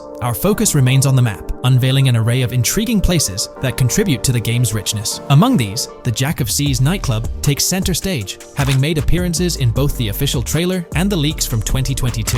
While a detailed reading of every location is beyond the scope, feel free to pause the video and explore these fascinating spots at your own pace. From quaint small stores to the distinctive stone sculpture gracing Vice Beach, each location adds layers of detail and authenticity to the sprawling game world, some of which have been exclusively revealed through leaks. Shifting our gaze to Port Gilhorn, a diverse array of captivating places awaits discovery. The car wash, soccer field, a bustling basketball court, the Ambrosia Farm, and the intriguing King Neptune statue are just a glimpse into the eclectic offerings in this part of the map. Sailing through the Keys, exploring underwater ruins, investigating an underwater research facility, and contemplating the mysteries of the Bermuda Triangle add an extra layer of fascination to the GTA 6 experience. With the unveiling of the mapping project, the sheer depth and meticulous attention to detail that Rockstar is investing in the GTA 6 map become even more awe-inspiring. The possibilities for Easter eggs and hidden secrets in this expansive and densely packed landscape seem limitless. As we peel back the layers, the anticipation and excitement for the intricate world Rockstar is crafting only intensify. Taking a deeper dive into GTA 6, we find out new info around the highly anticipated Trailer 2, highly probable predictions, and the projected timelines associated with this game. Post the unveiling of Trailer 1 on December 5th, 2023, providing enthusiasts with a tantalizing glimpse into the world of the forthcoming GTA installment. Rockstar has maintained a notable silence. Despite the absence of official announcements, the internet has been abuzz with articles and claims, including a recent piece highlighting details allegedly leaked by a Twitter user. It's prudent to approach such assertions with a discerning eye, given the prevalence of misinformation in the digital space, especially with the emergence of numerous GTA 6-themed accounts. Interestingly, amidst the sea of speculations, it's essential to acknowledge the presence of individuals who accurately leaked details about the first trailer on Reddit before its official release. One mysterious figure stands out, predicting not only the featured song, but also pinpointing the release date, directing curious minds to their username as a form of verification. This individual, while refraining from sharing disruptive insights into the game's development, did provide a tantalizing glimpse into new features. Among the disclosed features are the intriguing prospect of dual-wielding weapons, confirmed instances of gore and dismemberment, and the promise of varied sunset colors. A unique addition to the GTA universe includes a Miami-themed 3v3 basketball element, with a connection drawn to a hypothetical collaboration between Rockstar and LeBron James. The figure behind these leaks, having created their account on November 19, 2023, mysteriously vanished shortly after sharing these details, leaving behind a trail of speculative wonder. As we navigate through these uncharted waters of gaming anticipation, the veil of mystery surrounding GTA 6 continues to captivate and enthrall gaming enthusiasts worldwide. Diving deeper into the intricacies surrounding the leaked gameplay footage, it's important to clarify that what we witnessed is not a true representation of the final product. The showcased gameplay is derived from an older build, and the developers have assured the gaming community that the game will undergo significant visual enhancements. This preliminary look is merely a glimpse, offering little resemblance to the expansive and refined map that will unfold when the game is officially released. In evaluating the validity of information, it's pertinent to underscore that Jamie King's perspectives on GTA 6 hold little value, and the credibility of the Reddit leak stands stronger. As is customary in the gaming landscape, a level of skepticism is warranted, particularly given the prevalence of misinformation circulating through various GTA 6 related accounts. Now, turning our focus to the anticipation surrounding the release of the second trailer for GTA 6, historical trends provide valuable insights. Examining the timelines of previous releases, such as GTA 5 and Red Dead Redemption 2, reveals a consistent pattern. The second trailer typically arrives approximately a year after the debut of the first one. This established rhythm aligns with expectations for GTA 6. Considering the guidance from Rockstar and its parent company, Take-Two Interactive, which envisions the game's release in fiscal year 2025, ending on March 31st, the stage is set for an eagerly awaited gaming experience. The projected revenue of $8 billion underscores the ambitious plans to deliver groundbreaking titles, with GTA 6 at the forefront. The confirmation of the 2025 release through the first official trailer adds another layer of certainty to the equation. With the prospective release of GTA 6 in the first quarter of 2025, the logical assumption is that the second trailer will make its debut sometime in 2024. Speculations within the gaming community have surfaced, with one user dissecting the first trailer and estimating an August or October release for Trailer 2, followed by a potential final trailer in January. The sentiment resonates with the idea of maintaining momentum and sustaining excitement among fans. An intriguing twist enters the narrative with the potential release of the PS5 Pro in November, suggesting a strategic move to reduce the waiting time for additional information. As the community engages in this dynamic dance of anticipation, excitement mounts for the next trailer, where glimpses of actual gameplay are eagerly awaited. Venturing deeper into the realm of anticipation surrounding GTA 6, comparisons with Red Dead Redemption 2, which boasted 6 trailers, underscore the immense budget and expansive scope that the upcoming installment is set to showcase. Expectations are set for a dynamic marketing approach with 2 trailers, each dedicated to unraveling the story of a protagonist. This anticipation is further fueled by the likelihood of a dedicated gameplay trailer, shedding light on the mechanics and features, as well as a comprehensive trailer providing insights into the vastness of the game's map. Additionally, there's a tantalizing prospect of a trailer focusing on the diverse groups and gangs that inhabit distinct zones within the game. This comprehensive promotional strategy is indicative of a monumental project that promises to redefine the gaming landscape. Now, let's unravel the rationale behind the assertion that GTA 6 is poised for a late 2025 release. Examining the historical trajectory of game releases, particularly the 2-year gap between the initial trailer and the game hitting the shelves, aligns seamlessly with fiscal reports.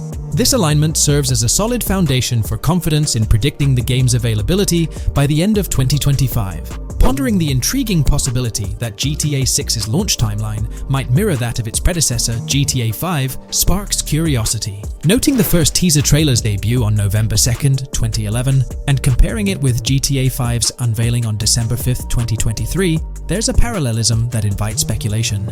Expanding this analogy to include the release of the first 2 screenshots for GTA 5 on July 12, 2012, suggests a timeline for potential content drops for GTA 6. If we entertain the notion of a 1-year gap between the first and second trailers, mirroring historical patterns, and factor in Rockstar's potential aim for a fall release, an intricate timeline unfolds.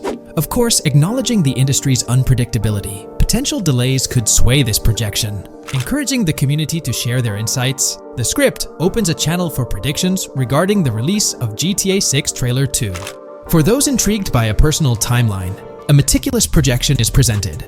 The anticipation of Trailer 2 making its debut around April or May 2024, strategically ahead of the summer, is poised to keep the gaming community buzzing. Subsequent to this, the prediction of a third trailer, potentially a gameplay trailer, surfacing around October or November of the same year, with the possibility of extending into December, adds to the excitement. Early 2025 is earmarked for another critical trailer, presumably a launch trailer, complemented by TV spots to amplify the buzz. During the interim periods, additional content drops are anticipated, featuring new screenshots, short-form videos, and artworks, ensuring a sustained engagement with the gaming audience. Acknowledging the evolving landscape of marketing, the script posits that character trailers, a hallmark of GTA 5's promotional strategy, may not be a focal point this time.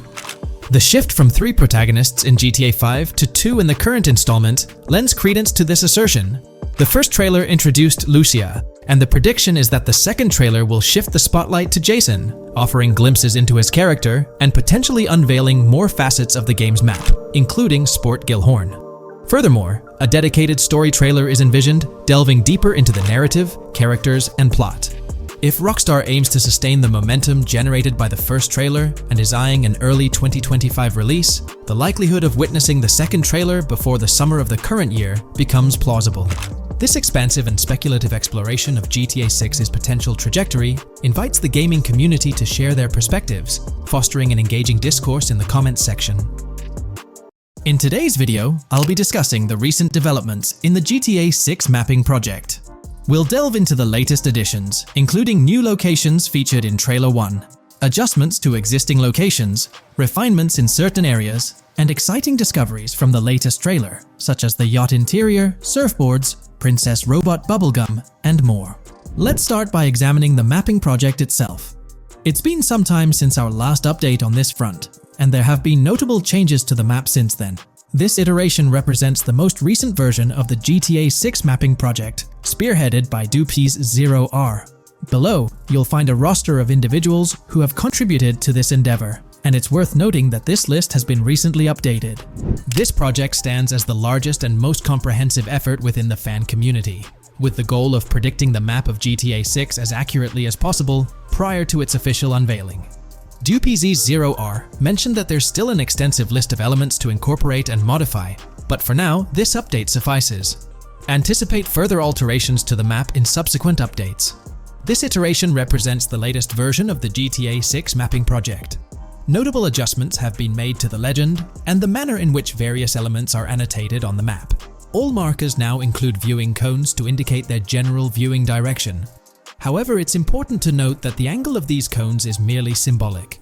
Additionally, speculative location markers have been updated with red outlines to differentiate them from non-location markers.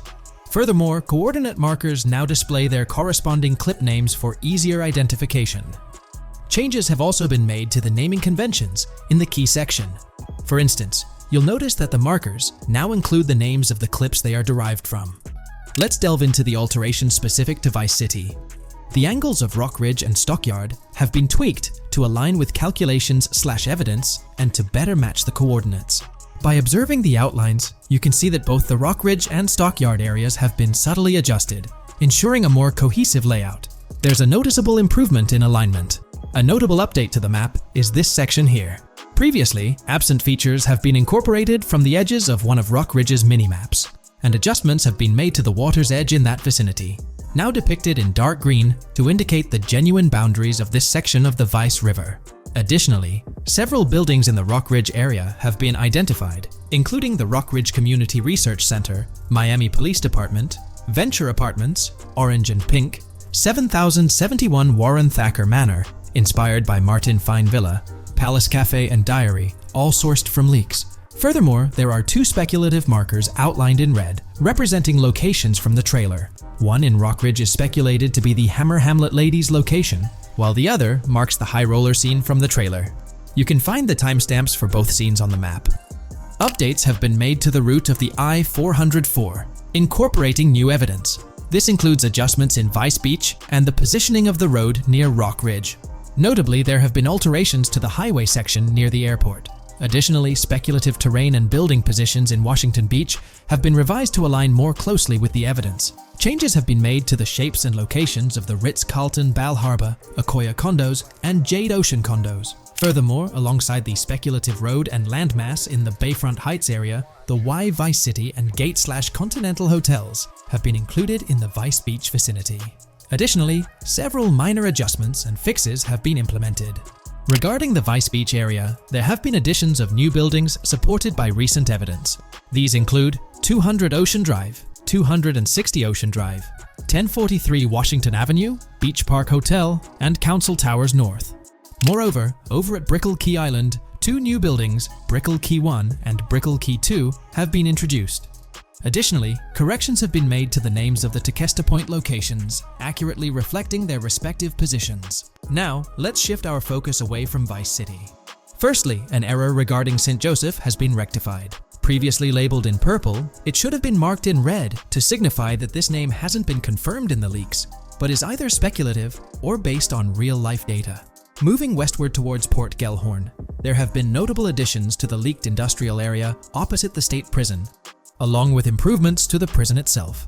Several speculative structures, highlighted in red, including a water tower and industrial buildings, have been incorporated, along with a cell tower across from the prison.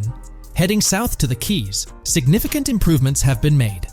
Adjustments to the landmass near the camera location, where the shot with the Dodal seaplane occurs, have been made based on speculative evidence. An airbase/runway has been added, along with guard booth and barriers visible in the trailer.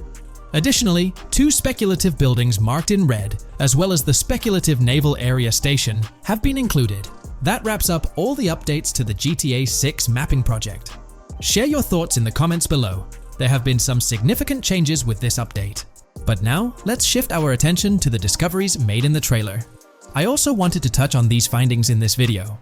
This marks the initial Reddit post. In the GTA 6 trailer, you can see through the yacht windows and see the interior even though it's very far away. However, in GTA 5, you can't at all see the interior even from close up.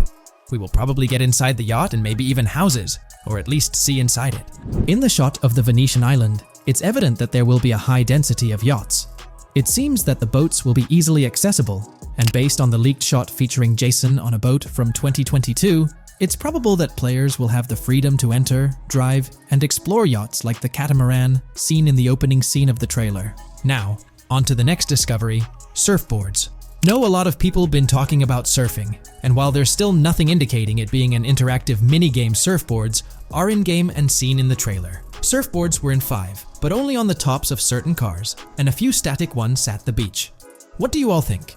Will surfboards act as decorations like they were in 5? Or will it be a fully fledged minigame? Personally, I'm not fully convinced yet, but if NPCs do have actual schedules/lives, I can't see things like surfboards just being static, especially at the beach. My guess is we'll see NPCs bring their own items to and from the beach, including surfboards, but the interactiveness is still in question. From the leaks, there hasn't been any information indicating that surfing will be an interactive activity in the game. Nonetheless, there have been numerous articles discussing this possibility, like the one mentioned here. Major GTA 6 leak allegedly hints at surfing to debut in series. The upcoming GTA 6, officially untitled, leaks are becoming more frequent and interesting, with a recent one revealing that the upcoming title will include new water sports, such as surfing. According to a report by the Dexerto gaming website, a leaker named Alix Venturas revealed on Twitter that Rockstar Games plans to improve the water physics in Grand Theft Auto 6 and will introduce several water-based activities. While the gaming studio has not officially commented on the leak, players are convinced, given that Grand Theft Auto 6 will almost certainly feature Vice City, a fictional version of Miami, Florida, known for its beaches and water activities. However, it's important to note that these rumors haven't been confirmed by either the official leaks or the trailer. It remains to be seen whether these surfboards will merely serve as decorations. Now, on to the next and final discovery I'd like to highlight in this video, which might just be your favorite. Princess Robot Bubblegum is confirmed to be in GTA 6. Just like the Righteous Slaughter game series, Princess Robot Bubblegum is seen on a shirt, and will most likely return with more episodes. The series originally appeared in The Ballad of Gay Tony, and again with more episodes in GTA 5, making this the 3rd appearance. The GTA 6 community has just found some major clues left by Rockstar Games, and it was under our nose the whole time. GTA 6's Trailer 1 revealed a ton of new things about the game off the bat, but recently, there's been even more developments that show off the GTA 6 main character story, Lucia.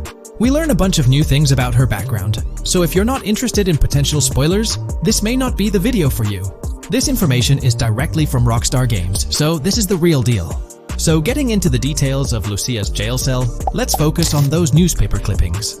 I'll do my best to zoom in and enhance the image, but there are 2 distinct white clippings with black text. One of them appears to have a portrait, and I can only speculate that it might resemble a modern-day wanted poster. This could be showcasing the story of Lucia's alleged crime, accompanied by an image like a visual representation of what she's accused of. It's almost akin to a wanted picture that you'd find in a newspaper. This phenomenon isn't unheard of in real life. When people do something noteworthy or newsworthy, it's not uncommon for them to keep a record of it, like an article, and put it up on their wall as a sort of memento. It's like a snapshot of a moment in their life, even if it involves legal trouble. So Lucia might be preserving this particular newspaper clipping as a piece of her history, whether it's for sentimental reasons or perhaps as a reminder of the circumstances that led to her incarceration. Now let's broaden the scope a bit and draw comparisons to previous GTA protagonists. Take Michael DeSanta, for instance. His mansion has family photos on the walls. Franklin Clinton's house features similar personal touches. Even Trevor Phillips, in his trailer, has pictures that tell a story about his life. It's not just confined to the HD era. Even in the 3D era games, characters had their own way of leaving traces of their lives in their living spaces. This inclination to personalized living spaces is fascinating. In Lucia's case, the jail cell is an unexpected canvas for her personal story. It makes you wonder about her background, the choices she made, and the events that led her to that cell. Exploring these details could give us a deeper understanding of who she is and why she's in the predicament we find her in. Considering Lucia's attachment to those newspaper clippings, it raises interesting questions about her attitude towards her crimes. Perhaps she finds a sense of pride, or even enjoys the bit of notoriety or fame she's garnered from her actions. Keeping those clippings might be her way of cherishing the attention or recognition she's received. The prospect of spending a substantial amount of time in prison also suggests that it could involve more than just a brief cutscene, but potentially a series of missions within the jail environment. Now, shifting our attention to the picture above the bunk bed, it's a bit of a visual puzzle. While it's challenging to discern details, on the left side, there's a guy with a drink in hand, donning a white t-shirt. Next to him is a woman with voluminous hair, and in the foreground, there's another figure. This composition raises the question of whether these individuals could be Lucia's family. The dynamics and connections between characters are often crucial in unraveling the narrative of any GTA game. Acknowledging my limited knowledge about jail life, it's uncertain whether inmates generally have the privilege of keeping photographs with them as mementos. However, in this specific scenario, it appears that Lucia can. This might imply that the prison depicted isn't a maximum security facility, given the freedom for inmates to keep personal items. While the setting is far from casual, it offers a level of interaction and mobility, allowing inmates to go outside, engage in conversations, sit at tables, and soak in sunlight. The orange jumpsuits signify their status, but the absence of being handcuffed to the ground suggests a certain level of relative freedom. In this context, the allowance of pictures and photographs could offer an additional layer of insight into the characters and their personal connections, providing players with a unique perspective on Lucia's life, both inside and outside the jail cell. Taking a closer look at the latest image, which I've adjusted to bring out more details, there's another intriguing photograph. A guy in an orange shirt catches the eye, positioned alongside two women on the right. The one on the left appears to be sporting a hat and sunglasses, although discerning whether any of them is Lucia remains challenging. They could very well be family members, close friends, or simply individuals from her social circle. Amidst all the uncertainty, Lucia seems notably fixated on reflecting upon her actions and the community's response. Beyond this, it's evident that Lucia maintains a distinct connection with a specific group of people, as indicated by the presence of their pictures in her jail cell. It's not just about her individual experience. There's a shared history captured in those photographs, hinting at relationships that go beyond the confines of the jail cell. Directly below the image featuring the guy in the orange shirt and the other girls, there's yet another photograph. Although the details are obscured, the presence of someone standing in the picture is noticeable. Lucia is seemingly constructing a collage of photos, creating a visual narrative that serves as a repository of memories.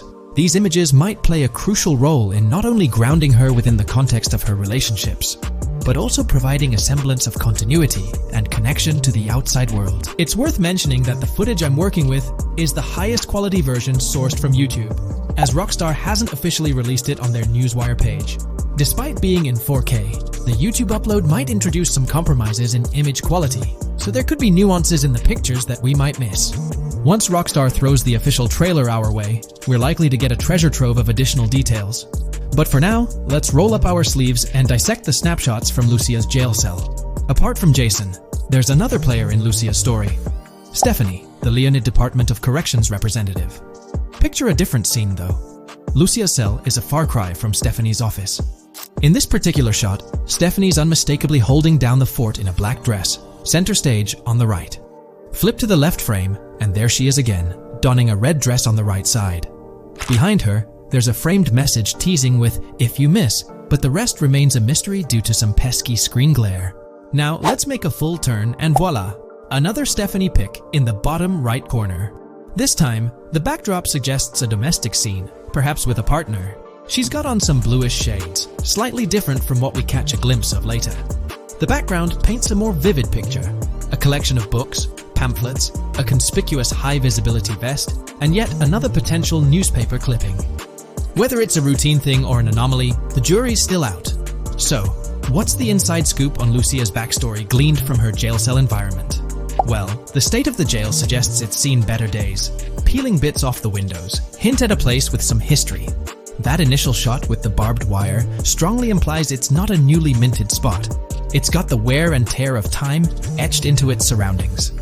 As we immerse ourselves in the intricacies of Lucia's life within the jail cell, the narrative unfolds as a captivating tapestry, each element contributing to the rich story. The subtleties, from the cryptic newspaper clippings shedding light on her alleged crimes to the carefully chosen photographs depicting relationships with family and friends, create a vivid and compelling portrait of Lucia's existence, both within and beyond the jail confines. The personal touches within her confined space evoke a rawness that harks back to the legacy of previous GTA protagonists. Lucia's jail cell, unexpectedly, becomes a canvas revealing a story that transcends the conventional GTA narrative. It prompts curiosity about her past, the decisions that led her to incarceration, and the intricate web of relationships that define her. The permission granted for personal items like photographs in the jail cell adds an intriguing layer to the storytelling, suggesting a nuanced sense of freedom within the constraints of imprisonment. Lucia's attachment to these items, whether they be newspaper clippings or family snapshots, beckons players to ponder her perspective on her own actions and the recognition she may have garnered. While we eagerly await the official trailer release from Rockstar, it is clear that Lucia's story is woven with complexities and mysteries that leave us yearning for more. The weathered appearance of the jail environment, with peeling bits off the windows and subtle signs of aging, hints at a setting steeped in history, amplifying the anticipation for the unfolding narrative. Thus, with these glimpses into Lucia's world, we find ourselves surrounded by a plethora of unanswered questions. When did she find herself behind bars, and what duration does her stay entail? Your insights are eagerly awaited in the comment section. If this exploration into Lucia's jail cell has piqued your interest, a thumbs up would be much appreciated. Comment down below what you believe caused Lucia to go to jail. And did you spot these hidden Easter eggs in the trailer on your first watch? I'm interested to hear back from you guys. Thank you for watching. If you would like to support our analysis content on GTA 6, make sure to subscribe and leave a like. Today, let's delve deeper into the scoop we've got about Jason and Lucia, straight from the game's artwork and that initial trailer drop.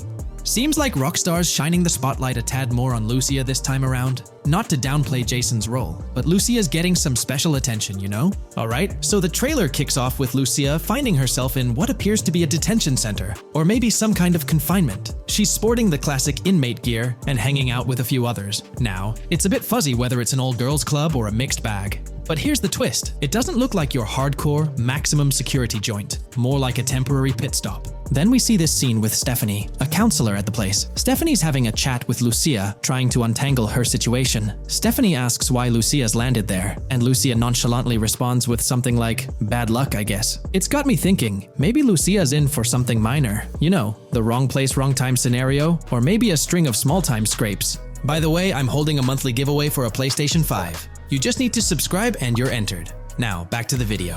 So, Lucia's starting off in a bit of a pickle, but I'm itching to see how the story unfolds, how she got caught up in this mess in the first place. Rockstar's got us all on the edge of our seats with this setup, and I can't wait to see what twists and turns are in store for these characters. Taking a closer peek at Lucia in this clip, she doesn't strike me as too old or hardcore, you know? Surprisingly, she's not all cuffed up or tightly restrained while having a chat with Stephanie, the counselor at this place. Stephanie's vibe doesn't scream in danger while talking to Lucia, so maybe her time in jail isn't as intense as we might think. So, Lucia's got a date with jail at some point. But yeah, she's not gonna be stuck in there forever, that's for sure. Let's shift gears to this artwork Rockstar's thrown at us. In that pic, Lucia's flaunting an ankle monitor. Now that's the kind of thing they slap on you when you're out but not really free. It's like they're keeping tabs on you, making sure you stick to a certain area, like your home turf or maybe a specific part of town as set by the powers that be. Now let's dive into some wild speculation on how this whole ankle monitor deal might mix things up in the gameplay. Imagine Imagine navigating the game with that kind of electronic ball and chain. It's gotta influence how Lucia moves around or what she can get into. Maybe it restricts her to certain zones or forces her to lay low in certain situations. The possibilities are buzzing around my head. It's like a marker that says she's out of the big house, but under some major watch. You see, when you've got one of those strapped on, it's like a 24/7 reminder that you're under strict scrutiny. It's like a digital leash telling you, hey, no funny business or else.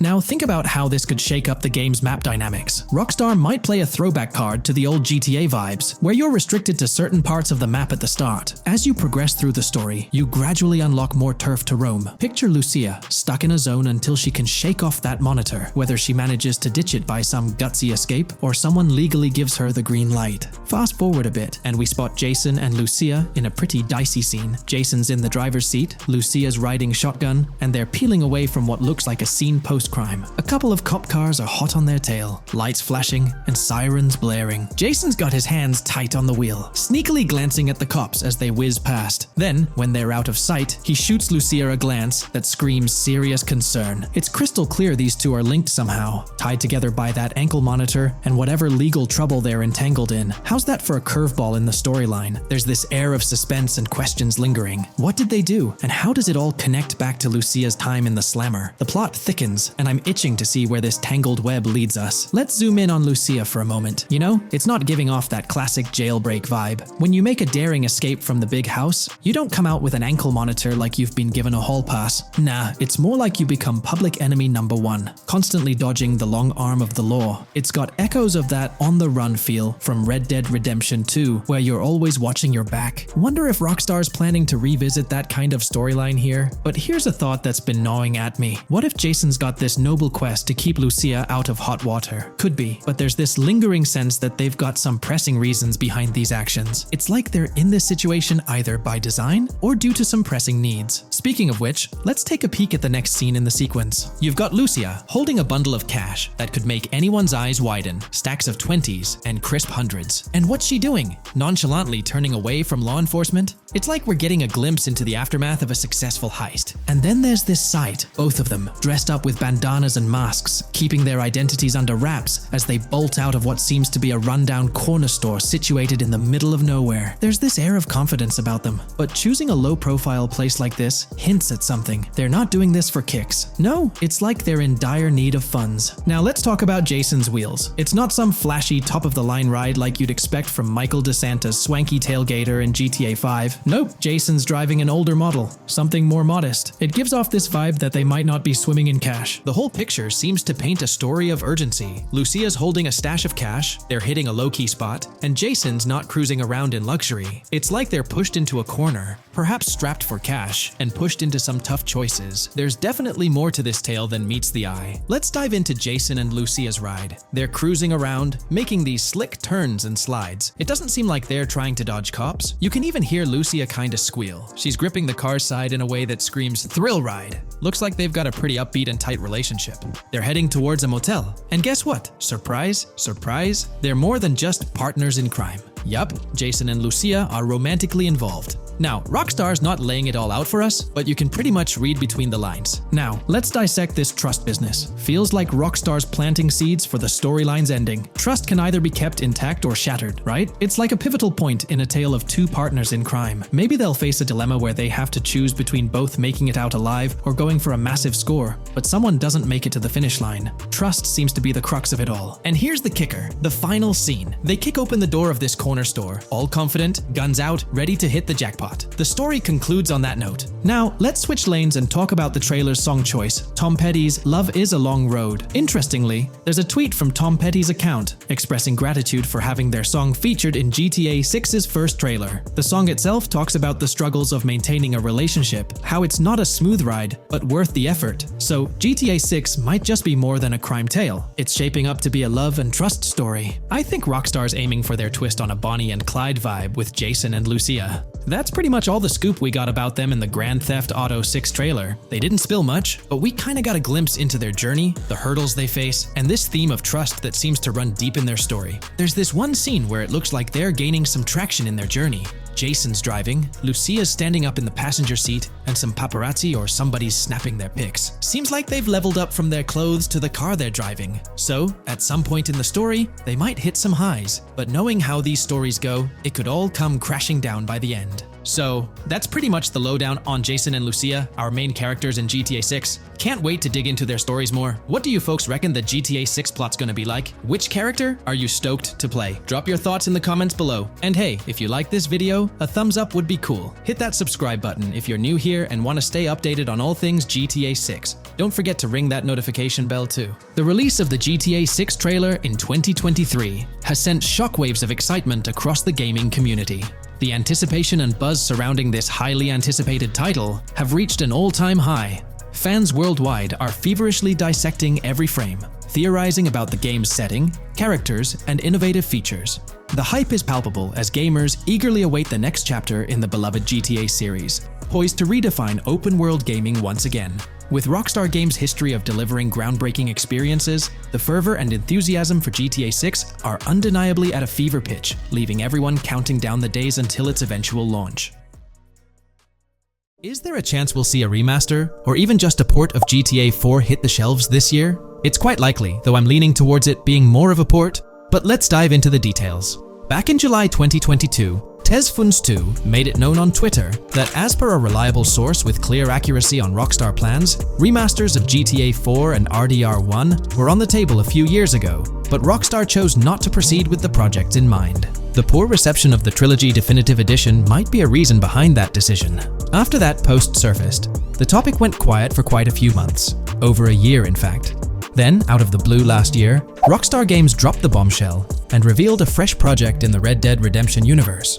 Although there hasn't been an official announcement regarding the GTA 4 remaster, there are indications pointing towards the existence of such a project, with a potential release date as early as March 2024. Take-Two, the parent company of Rockstar Games, had previously hinted at having 2 re-releases in the pipeline, set to launch by that specific month. The original Red Dead Redemption was among the 2 games mentioned, leaving room for speculation that the other could potentially be GTA 4, while it's also plausible that this could be an entirely different project unrelated to the Grand Theft Auto franchise. It's worth considering. This isn't the first time there have been murmurs about a GTA 4 re-release or remaster. Returning to the Red Dead Redemption 1 port, unfortunately, it wasn't the news fans were hoping for. Instead of a full remake or remaster, the developer revealed a port with no new content. Typically, when people hear about a remaster or remake, they expect incredible graphic improvements, higher resolution, better quality textures, and advanced graphical effects like ray tracing. Contrary to these expectations, many argue that this game needs significant improvements, particularly concerning inconsistencies in the story. In 2018, Red Dead Redemption 2 was released as a prequel, introducing story elements that created inconsistencies with the first Red Dead Redemption, where major characters like Arthur Morgan were never mentioned. When Rockstar opted for a port instead of improving the game, which was already 13 years old, disappointment arose. The desire for a remaster or remake persisted, fueled by rumors since 2021. These speculations continued until the summer of 2023. The uncertainty around whether a remake was genuinely being considered remains, with some recent rumors possibly being misunderstandings about the port project. It's been speculated that the cancellation of a Red Dead Redemption remake or remaster might be attributed to the poor reception of GTA, the Trilogy, the Definitive Edition. Alternatively, the developer could have redirected resources towards the development of GTA 6. Regarding GTA 6, in December, we were finally treated to the much-anticipated trailer for the upcoming installment. However, it came with a significant letdown: the announcement of a 2025 release date. As we approach the end of 2024, this seems like the ideal time to introduce a new game under the GTA banner to keep the franchise vibrant. Hence, a port of GTA 4 appears fitting for this year. Most players familiar with GTA 4 acknowledge the aging of the game. Despite being ahead of its time upon its 2008 release, over 15 years ago, it's showing signs of wear. Notably, the PC version faced persistent performance issues, maintaining its reputation as one of Rockstar Games' worst optimized titles. The irony lies in the fact that, despite these problems, GTA 4 is widely regarded as one of the best entries in the Grand Theft Auto series. Understanding the poor optimization of the PC version remains a mystery. Even with a series of patches, the issues persisted, suggesting a more profound problem. Originally designed for Xbox 360 and PlayStation 3 consoles with different hardware architectures, porting GTA 4 to PC necessitated significant modifications. Unfortunately, not all of these changes were executed appropriately. Compounding the matter, the game was built on the advanced and intricate Rage engine, adding complexity to its optimization. Unlike consoles with standardized hardware, the diverse range of PC hardware available at the time of GTA 4's release posed a challenge. The game's initial high hardware requirements excluded many players with less powerful computers from enjoying a smooth gaming experience. Unoptimized code contributed to performance issues, even on high-end PCs, with notable problems in managing CPU and GPU resources, leading to performance bottlenecks. How else can we gather indications that a GTA 4 remaster or port is possibly in development? Well, in September 2022, Take-Two Interactive, the parent company of Rockstar Games, made a notable move.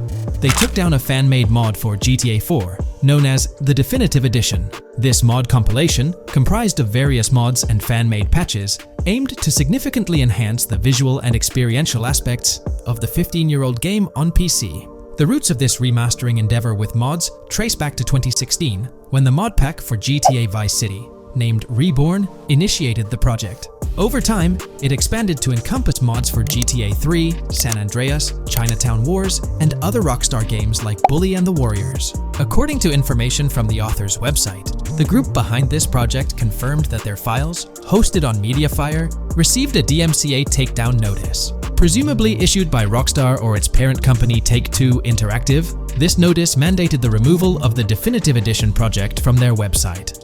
This development was communicated through a tweet from the Definitive Edition project. Bad news, guys. Appreciated if you got PPL to raise awareness. Spread the word as much as possible. I knew this day was coming. Here we are with a DMCA by Rockstar, I assume, on our GTA 4 Definitive Edition patch. Well, I suppose we need to remove all GTA 4 related stuff from the website. Curiously, from what I understand, the takedown specifically focused on the GTA 4 mod. As of now, the original trilogy mods on the site remain untouched, but the project doesn't express a high level of confidence in the longevity of these mods being available. No DMCA for the original trilogy yet, just GTA 4. So for now I think the trilogy is safe. Just enjoy it when you still can, they wrote. This isn't the initial instance of Take-Two Interactive taking action against mods. Their track record indicates a protective stance towards their intellectual properties. They've previously taken down mods before, a practice observed prior to the unveiling of their own Definitive Edition for the original GTA trilogy. Despite its problematic release, that project proved to be financially successful. Many in the gaming community express a desire for Rockstar Games to follow suit and release a remastered version of GTA 4. Similar to what the studio accomplished with the trilogy. Xbox One, Series X and S users currently enjoy the luxury of playing GTA 4 through backward compatibility. However, this isn't the case for PS4 and PS5 users.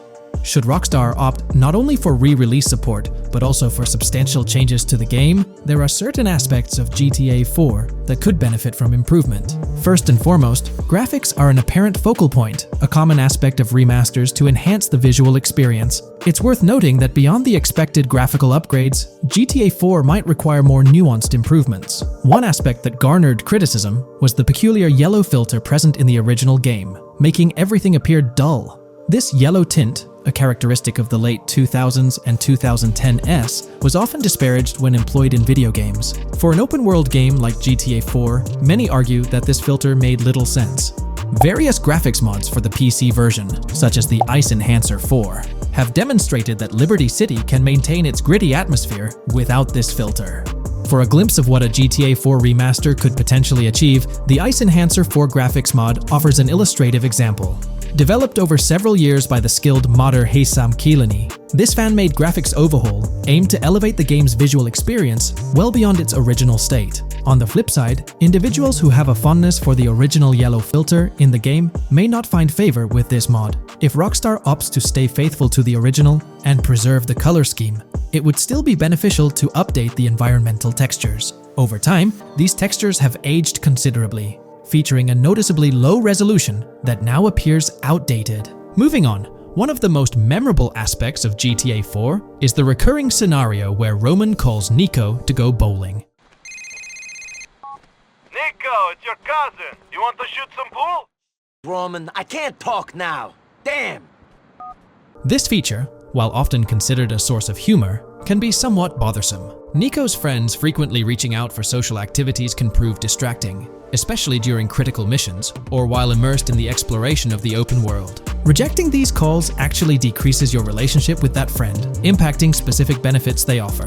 GTA 5 addressed this issue by making interactions with friends more user-friendly, introducing new activities to engage in. Incorporating similar friend activities in a remastered version of GTA 4 would be a positive and welcome addition.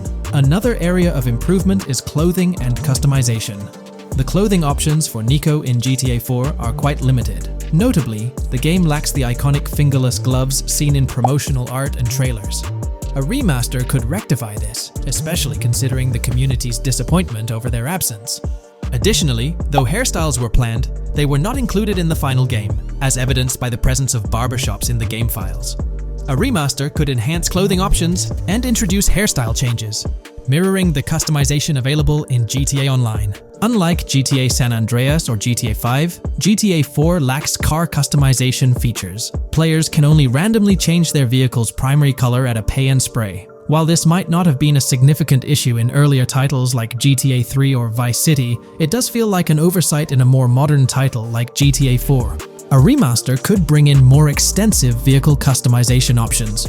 Given the central role of vehicles in the Grand Theft Auto games, enhancing customization not only adds depth but also makes the gaming experience more immersive. In fact, acquiring new and rare cars is often considered the most appealing aspect of GTA Online, and a remaster could significantly enhance the appeal of GTA 4 through this single feature alone. While Rockstar Games has been dedicating their efforts to newer projects, it's intriguing to observe that GTA 4 hasn't been entirely neglected by them. Surprisingly, the game has received updates, albeit sporadically, even years after its initial release in 2008. A notable recent update, released in 2023, caught many fans off guard. This update primarily focused on security, aiming to safeguard the game's source code from potential leaks. It's interesting to reflect on the context surrounding this security update. Since Rockstar Games removed the multiplayer aspects of the GTA 4 Complete Edition on Steam and their launcher in March 2020, the need for such security measures raises questions. Without active official multiplayer components, this move appears to be a proactive response to a prior security breach. In that incident, a hacker infiltrated Rockstar's security system, leaking pre-alpha version footage of the highly anticipated GTA 6. While Rockstar's immediate focus is on bringing GTA 6 to fruition, the possibility of a GTA 4 remaster isn't entirely dismissed. There's a genuine belief that something related to GTA 4 is in the works this year. If not, the prospect remains open for the future, potentially after the release of GTA 6. The year 2028 marks the 20th anniversary of GTA 4, presenting a considerable time frame. Although it involves patience, the wait could be worthwhile if Rockstar decides to give GTA 4 the remaster treatment it deserves. It's crucial to acknowledge the dynamic nature of the gaming industry, with Rockstar consistently pushing boundaries with each release. By the time a potential GTA 4 remaster materializes, we might witness a game that not only enhances the original but also leverages the latest advancements in gaming technology.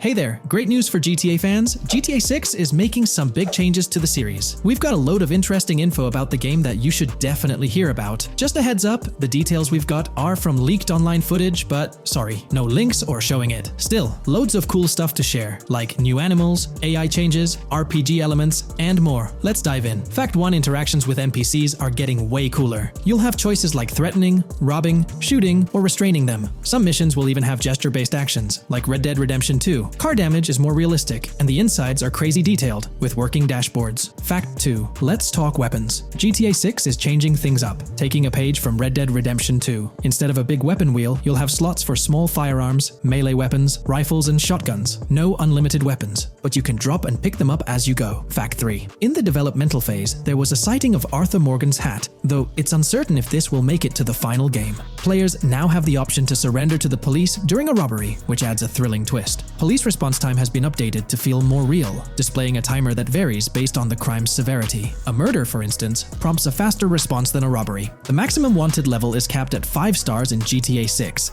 and the possibility of a 6-star level seems improbable in the current gameplay being developed. By the way, I'm holding a monthly giveaway for a PlayStation 5. You just need to subscribe and you're entered. Now, back to the video. Fact 4. Police AI has significantly improved from the last game. Instead of rushing in blindly, they now exhibit more realistic and intelligent behavior. If you commit a crime and flee in a vehicle, cops will note the specific vehicle and license plate, making evading them more challenging. Fact 5. Let's talk about the strong emphasis on indoor locations in GTA 6. There's a bunch of different interiors to explore, like nightclubs, motels, hotels, restaurants, pawn shops, supermarkets, fast food joints, gun stores, shooting ranges, and the Vice City metro station. Plus, they've added working elevators for a more immersive feel. Interestingly, there's a risk of players getting banned from stores, which adds a twist. Fact 6. Moving on to the characters. GTA 6 introduces two protagonists, Jason, played by Brian Zampella, and Lucia, portrayed by Alexandra C. Echevarri, who happens to be the franchise's first playable female character. You can switch between them instantly. They're also a couple, drawing inspiration from Bonnie and Clyde. Fact 7. Clothing in the game behaves realistically. You can wear accessories like sunglasses, watches, wristbands, and hats in different ways. The detail is pretty cool, with sweat, dirt, and wrinkles adding to the realism. Fact 8. GTA 6, internally dubbed Project Americas, had a codename during development, like GTA 5, called Rush, and Red Dead Redemption 2, Bonnier. Originally, the plan was for a bigger map covering North and South America, but changes in Rockstar's approach scaled it down. Still, it's shaping up to be a memorable experience with its features and locations. Fact 9. GTA 6's map is officially bigger than GTA 5. This time Vice City takes the spotlight, a Miami-inspired area with its surroundings, giving players a vast and diverse landscape. There's even a lake in one of the videos that hints at a significant part of Florida being in the game. Fact 10. Hold on to your seats. The jetpack's back. Shooting out of cars is on the cards too, adding more thrill. And get this, GTA 6 introduces 18 brand new vehicles to the franchise. Fact 11. In GTA 6, you'll bump into various events, like random mugger encounters and NPC-hosted yard sales. There are hints at riding events, which could mean horse riding, maybe even involving the Red Dead Redemption 2 team. Fact 12. New firepower alert. The spear gun's making its first appearance, letting players shoot underwater spears at their targets. Plus, there's a bunch of gear you can use, like binoculars, cut-off tools, flashlights, immobilizer bypasses, slim jims, USB drives, tasers, zip ties, and auto dialers. Fact 13. The game has RPG stuff like weight and muscle management, seen in the Spool Couple Workout Challenge. Leaked footage showed Jason and Lucia's apartments. For example, Jason's place has a bathtub for in-game baths. Fact 14. Rockstar's planning to add new missions and cities regularly after GTA 6 launches. Whether this is for online or story mode isn't clarified yet. Expect an improved cover system, better than what we've seen in other Rockstar games. Fact 15. Make sure not to overlook the Kingston Hotel. It's a lively spot with pool parties and live music, making GTA 6's world even more vibrant. Fact 16. GTA 6 gets more interactive with working CCTV cameras that you can wreck. Be wary of cop traps, spots where cops wait to nab you, and be prepared for intense moments with dirty cop shakedown events. Fact 17. As part of the immersive feel, the game includes DUI sobriety tests, but it's unclear if they're for the player character or random NPCs. Rockstar's focus on detail shines, even with fully working gumball machines in the game. Fact 18. The gunplay in GTA 6 resembles what we've seen in Red Dead Redemption 2 and Max Payne 3. It might be worth giving those games a shot before GTA 6 comes out, if you haven't already. And activities? GTA 6 is loaded with options, from fishing and crazy golf to basketball, football, and soccer. There are gyms to work out in, a yacht club, and even a racetrack. Fact 19. Get ready for a modern-day setting, post-GTA 5 events. The game is meticulously detailed, recreating many Miami landmarks like a grand tennis court, a bustling football stadium, and a vibrant amphitheater. The map includes an airport and a functional tram system with an airport stop. And that's not all. The Florida Keys and a swampy region, the grass rivers reminiscent of the Everglades, are part of the game. Players can ride swamp boats in this area. Fact 20 weapons are diverse in GTA 6. You've got melee options like golf clubs, pool cues, crowbars, and bats, along with a range of firearms from pistols to snipers and RPGs. You can even customize how your character holds weapons. Plus, there's a bunch of throwable stuff like grenades, molotovs, and even golf balls. Fact 21. One major upgrade in GTA 6 is NPC behavior. NPCs will come in different sizes and shapes, and their reactions will feel super real. If you wave a gun around, folks nearby might freak out. The game's also getting an intense injury system, including concussions. Fact 22. Next up, the amazing visuals and new features. Your character will grow facial hair naturally over time. Plus, the GTA 6 world will have a social platform called What's Up, kinda like a fun version of WhatsApp. And good news for fans, spoof versions of social media like Life Invader, Facebook, Bleeder, Twitter, and Snapmatic, Instagram are making a comeback. Fact 23. Now let's talk about our main characters, Jason and Lucia, each with their own and a shared inventory. Your inventory can carry various items like wine, soda, and fruit. Also, there's a duffel bag system for easy transportation of supplies and weapons. Fact 24. Rockstar's being more cautious in storytelling, steering clear of offensive jokes, and being considerate about groups that might feel targeted. The story goes through chapters, like Red Dead Redemption 2's approach. Fact 25. GTA 6 is loaded with side activities, from backyard wrestling and racing to UFO events and beach bonfires. Small stuff matters too, like picking up cans from the ground. Jason and Lucia, the main characters, have special abilities similar to those in GTA 5. Fact 26. Jason and Lucia's safe house is a motel, a hub for their activities. The game's world has various street gangs, each with its own vibe.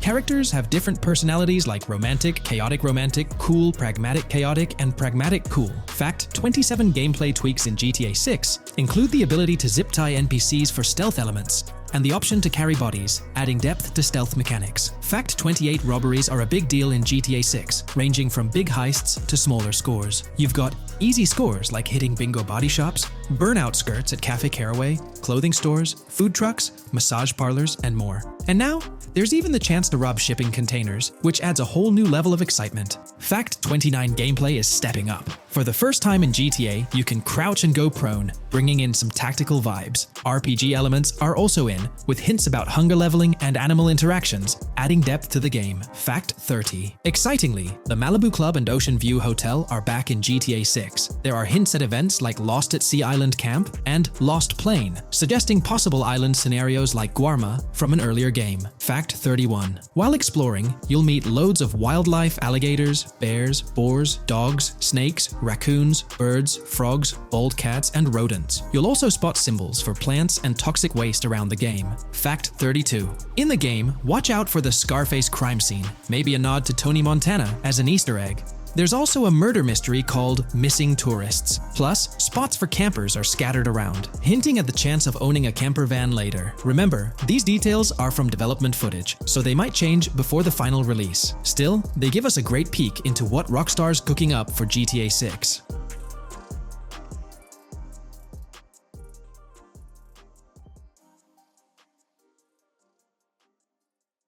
Today, we're delving into the realm of GTA 6 Online, the upcoming multiplayer aspect of Rockstar Games' Grand Theft Auto 6. We'll dissect all the insights gathered from leaks back in 2022, alongside an intriguing anti-cheat patent filed by Rockstar's parent company, Take-Two Interactive. This patent offers a glimpse into how the forthcoming online experience aims to ensure a safer environment compared to the current GTA Online. Furthermore, we'll explore a novel method Rockstar plans to implement in GTA 6 for managing online sessions. This innovation promises to infuse the expansive world of GTA 6 with a livelier atmosphere, enriching the player's immersion in its intricacies. Undoubtedly, GTA Online stands as a titan in the realm of multiplayer gaming. Its enduring popularity has significantly contributed to the ongoing success of GTA 5 over the past 11 years. This success owes much to Rockstar's astute strategy, crafting a robust core game with GTA 5 and then supplementing it with regular content updates for the online segment. By continually introducing new weapons, vehicles, and attire, Rockstar keeps players engaged and motivated to accumulate in-game currency. As we eagerly anticipate the official unveiling of GTA 6, players are hopeful that it will address prevalent issues plaguing the current iteration. Chief among these concerns is the rampant presence of modders and cheaters, whose actions not only disrupt gameplay, but also pose security risks by unlawfully accessing personal data. To tackle this issue, Rockstar has devised a fresh approach set to debut in GTA 6.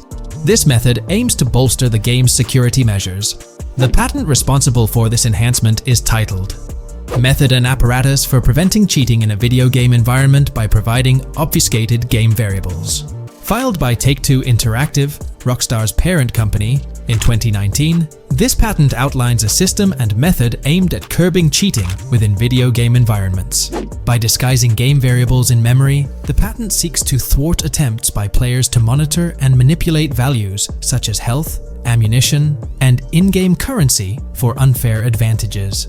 Traditionally, developers combat such exploits by encrypting, coding, or obfuscating the location of these values, alongside implementing integrity checks to detect unauthorized modifications.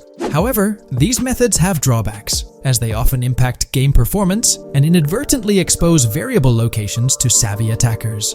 Rockstar's innovation lies in masking the whereabouts of these variables, offering a more robust defense against cheating in GTA 6's online. I won't delve into the technical intricacies, but essentially, Rockstar employs a clever and seemingly straightforward technique to conceal these values. This makes it considerably tougher for attackers to pinpoint their locations. While the concept of masking values may seem straightforward, its effectiveness in bolstering stability and enhancing security for the future online segment is paramount. Moving forward, let's turn our attention to the next patent, titled System and Method for Session Management in a Multiplayer Network Gaming Environment. Filed by T2 Interactive in 2021, this patent addresses disclosed are systems and methods for session management. The disclosed system allows for seamless merging and splitting of network sessions in a multiplayer network gaming environment. Seamless session management allows dynamic movement of players in a virtual world during gameplay without unnecessary loading and/or stalling.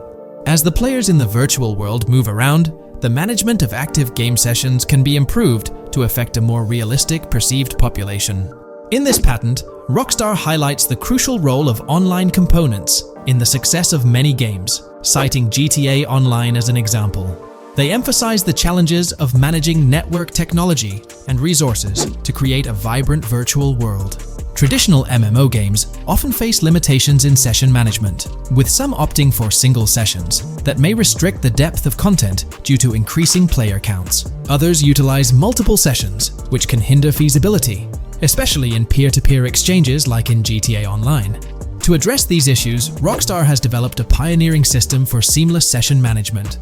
This innovative approach enables fluid splitting and merging of network sessions, allowing for a more immersive virtual world free from hardware and software constraints. Allowing players from different sessions, but in the same virtual area of the map, for example, to be merged into a single session. This allows players from previously different sessions to come across one another, thereby making the virtual world seem more populated.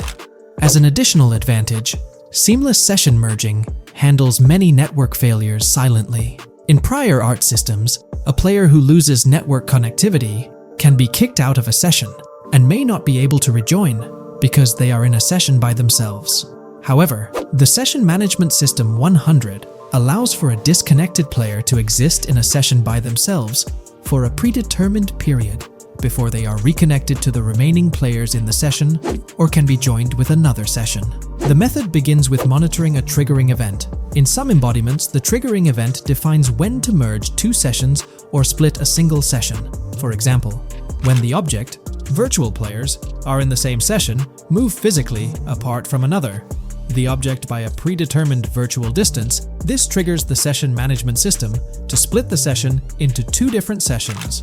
Likewise, if objects from two different sessions are within a predetermined virtual distance from one another, the session management system and merge the sessions to allow interaction between objects of the respective sessions. Other instances of monitored triggering events encompass various player and object actions, including changes in position or visibility, player entries and exits from the virtual world, and game-related activities like mission completions or tutorial beginnings. Rockstar's solution ensures seamless management of these events, preventing inconsistencies such as duplicated objects during session transitions.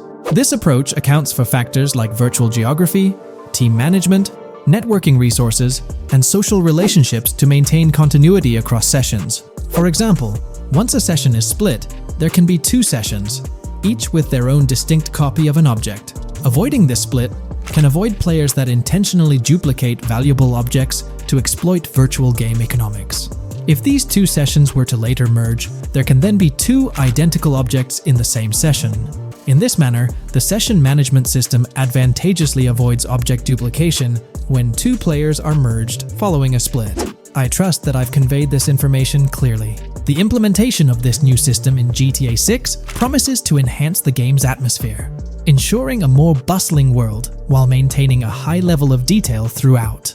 Now, let's delve into what we've learned about GTA Online from the leaks of 2022. Multiplayer. In the bottom left in one of the clips, one can see there are 2 players in a 30-player lobby. This is because there are 2 slots for spectators, similar to GTA Online and Red Dead Online. There is also a reference to the script host. After that, there is a code which is either the session host or game master. Based on the information gathered, it seems probable that peer-to-peer connections and 30-player lobbies will make a comeback in GTA 6 Online. However, there's a twist in how sessions will operate, allowing for seamless transitions between them. Feel free to share your thoughts in the comment section about everything we covered in today's video regarding GTA 6 Online. Hey there! In this video, we're diving into an upcoming terrain system in GTA 6 brought to you by Rockstar Games. Additionally, we'll explore some cool graphics enhancements like ambient occlusion, global illumination, and material tinting slated for the next GTA. The scoop comes straight from an official patent filed by Take-Two Interactive, Rockstar's parent company. So let's kick things off by checking out the patent titled Method and Apparatus for Enhanced Graphics Rendering in a Video Game Environment. According to Rockstar Games, the rendering of real-time graphics usually happens in a pipeline setup like this one. At the core of it, the process kicks off by handling 3D vertex information, moving on to render pixel-level details like light color and shadows. In the current systems, 1 or more shaders are employed for this pixel-level rendering. These shaders are essentially programs that operate on the GPU. The challenge in rendering lies in finding the right balance between realism and detail, while ensuring smooth performance, aiming for that higher frame rate. For example, a virtual world should illustrate various terrains that mirror a number of lifelike geographical areas. Each of these terrains can provide unique interactions with a virtual character in the video game. By way of example, a virtual player traveling through sand or snow should leave footprints that are different than the virtual player walking down a concrete sidewalk. However, because of the number of various terrains that need be accounted for, and the unique behavior of each terrain, conventional graphics systems do not have enough processing power to account for dynamic terrain and the associated interaction with players of the game. So, Rockstar Games developed a shader system for efficiently rendering various types of terrain with high realism. Let's take a peek at the system. The world level map, visible in the bottom right, outlines all the different dynamic terrains, such as muddy, sandy, grassy, hard ground, snowy, and more. Take a gander at this world level map showcasing the diverse terrains. Now, let's explore the various dynamic terrain zones within the game world. Using Red Dead Redemption 2 as an illustration, this world level map plays a pivotal role in determining the terrain that players or NPCs interact with. Essentially, it acts as the foundation to generate a trail map. Think of a trail map as a record of all the imprints left behind by characters, vehicles, and other objects, like the aftermath of explosions. Take this image for instance, showcasing how the snow has been altered by the actions of this NPC. Different shaders of the shader system are used for different terrain types and with different trail map types. For example, basic terrains do not require special shaders, while shallow mud terrains can advantageously benefit from a parallax surface shader to efficiently show ruts and tracks in the terrain with a high detail trail map. As an additional example, deep mud terrain may use a tessellation surface shader to model the ruts and tracks in the mud. You might be aware that in Red Dead Redemption 2, you can leave realistic footprints in the snow and mud. Rockstar explained that they employed 2 shaders for this effect: parallax maps and desolation. These shaders create a convincing illusion of high-level deformation, where footprints appear on the terrain's surface. In reality, the surface is warped but not physically deformed, ensuring a smooth and polished movement experience. In GTA 6, they're applying the same technique to bring an extra layer of realism. This will be particularly noticeable with explosions, firing RPGs at the ground, walking through mud, or driving vehicles through it, each leaving distinct tracks based on the terrain. RPGs, for instance, will create craters on the ground. This adds a significant level of interactivity, making it feel like you're genuinely impacting the game world in real time. Despite it being an illusion, the result will be remarkably realistic, akin to the snow in Red Dead Redemption 2. To sum it up, this graphics rendering patent encompasses the dynamic terrain ambient occlusion, global illumination, and material tinting, all exciting new features making their way to GTA 6. Rockstar has invented and patented new graphics rendering systems, which aims to fix some of the problems of traditional graphics rendering systems to make graphics rendering more efficient, thus improving performance and allowing for better, more realistic, and more immersive visuals. Dynamic terrain system. This is a system that records and creates trail maps which make it possible that terrains can be visually deformed when being interacted with in various ways. Players, NPCs, vehicles, objects, and explosions can affect the terrain. For example, leaving footprints or vehicle tracks in sand can be seen in action in Trailer 1. Explosions will leave craters in the terrain as well. It's also possible for certain changes to the terrain to disappear over time. For example, footprints and tracks in mud disappearing after some time, since the viscosity of mud makes it return to its normal state after some time. There are different types of terrains, for example, muddy, sandy, hard ground, grassy, or snowy terrain. Each type of terrain will react differently. A sandy terrain will be more easily deformed than a grassy terrain, for example. In the initial part of our video, we delved into the rendering pipeline, which also incorporates a lighting stage. While conventional systems often utilize cube maps for pre-rendering lighting, it's worth noting that this is mainly for static elements. When it comes to dynamic characters, pre-computed lighting falls short in accommodating changes from objects within the scene. Although ambient occlusion can be pre-baked, it lacks the capability to update dynamically. Realism takes a hit due to this. Conventional systems often incorporate static lights to mimic reflected light, like sunlight bouncing off the ground and under a table. However, this static approach fails to update with changes in the light source. To address these challenges, Rockstar has patented new systems. Ambient occlusion. This is a graphics technique that can be utilized in multiple forms to determine how light and shading are displayed on an object. It can lead to darkened areas, enhanced contrast, and improved surfaces due to this technology. This patent's ambient occlusion system offers some special advantages. Determined by either preset or randomized assets based on developer discretion, the lighting can greatly provide a new vision to world building to make certain areas stand out, akin to a real-life setting. Global illumination.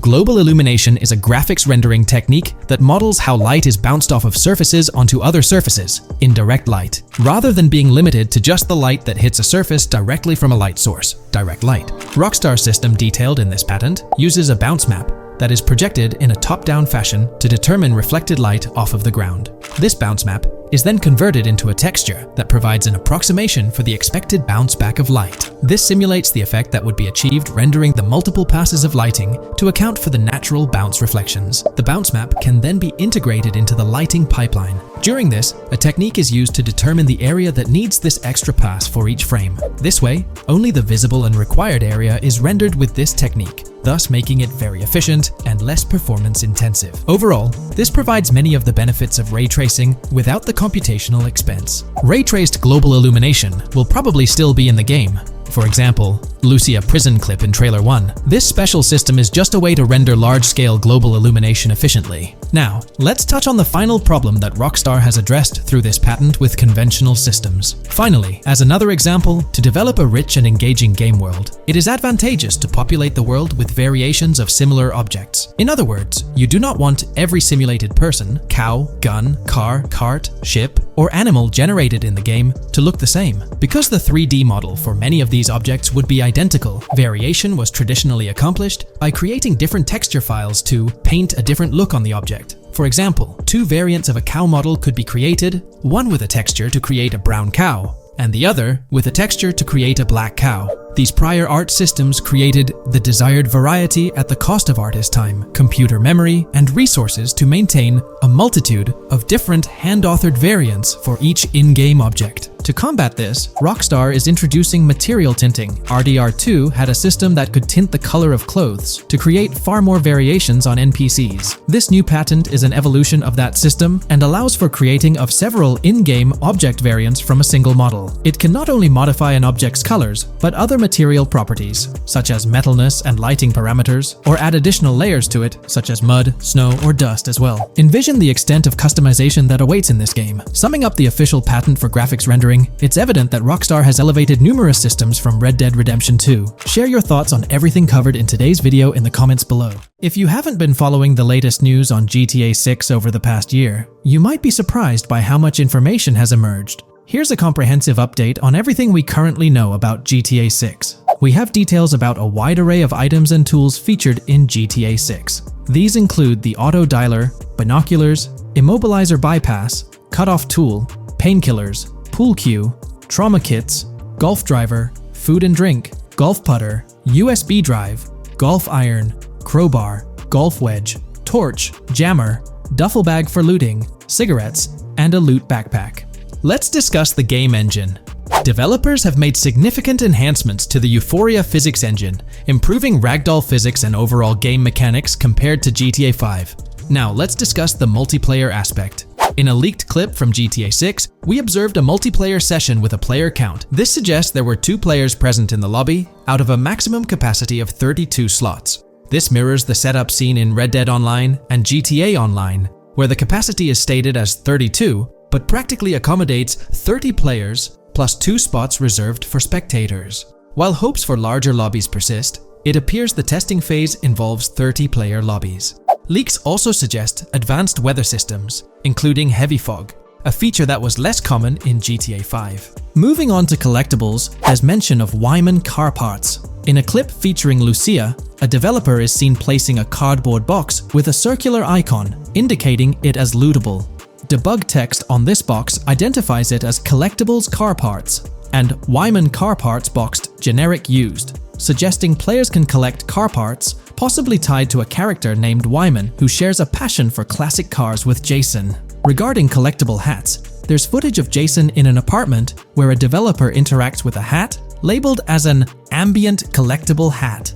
According to debug text, this hints at the inclusion of clothing items as ambient collectibles within the game. Additionally, a comprehensive list of all brands featured in the game is provided. While some brands may be integral to the story, many are included for realism and immersion.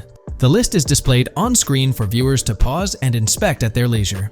Similar to Red Dead Redemption 2, the weapon wheel in GTA 6 will be divided into 3 sections: weapons, equipment, and gear. Notably, players can dual-wield different weapons and access a quick item inventory displayed in the bottom left corner of the screen. While leaked recreations of the weapon wheels provide a glimpse, it's expected that the final version may evolve during the game's development. In a video snippet, an NPC is observed shooting at Jason, triggering a health tip to appear on the left side of the screen when Jason's health decreases.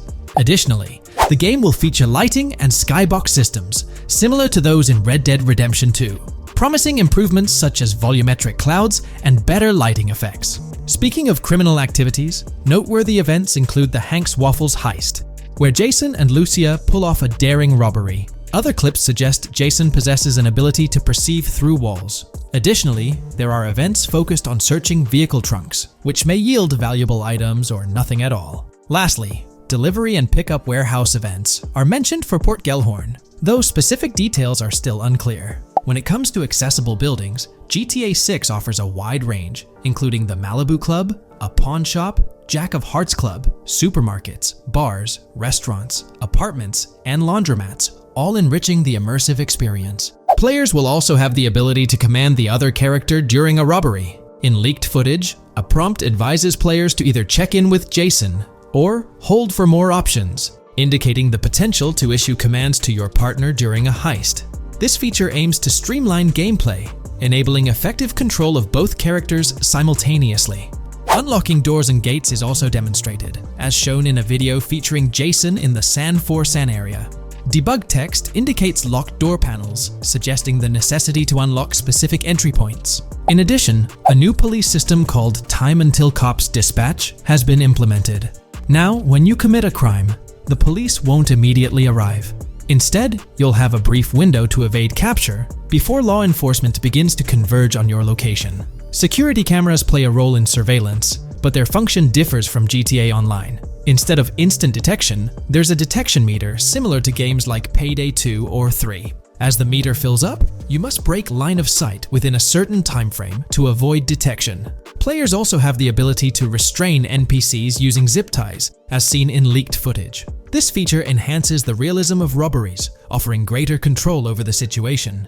Additionally, players can loot vehicles, as briefly shown in the Hank's Waffles video. A button prompt to examine SUV suggests the ability to inspect random vehicles and potentially steal valuables from them. A while back, a significant leak revealed a plethora of potential world encounters, random events that occur as you navigate the game world. I've displayed these on your screen, and while I won't go through each one, you'll notice they're quite fascinating. From parking disputes to donut burnouts, protests, and even someone getting a concussion, these events add depth and realism to the world of Vice City. It's exciting to imagine strolling through such a dynamic environment where something is always happening. Take a moment to review them if you like. They're quite impressive.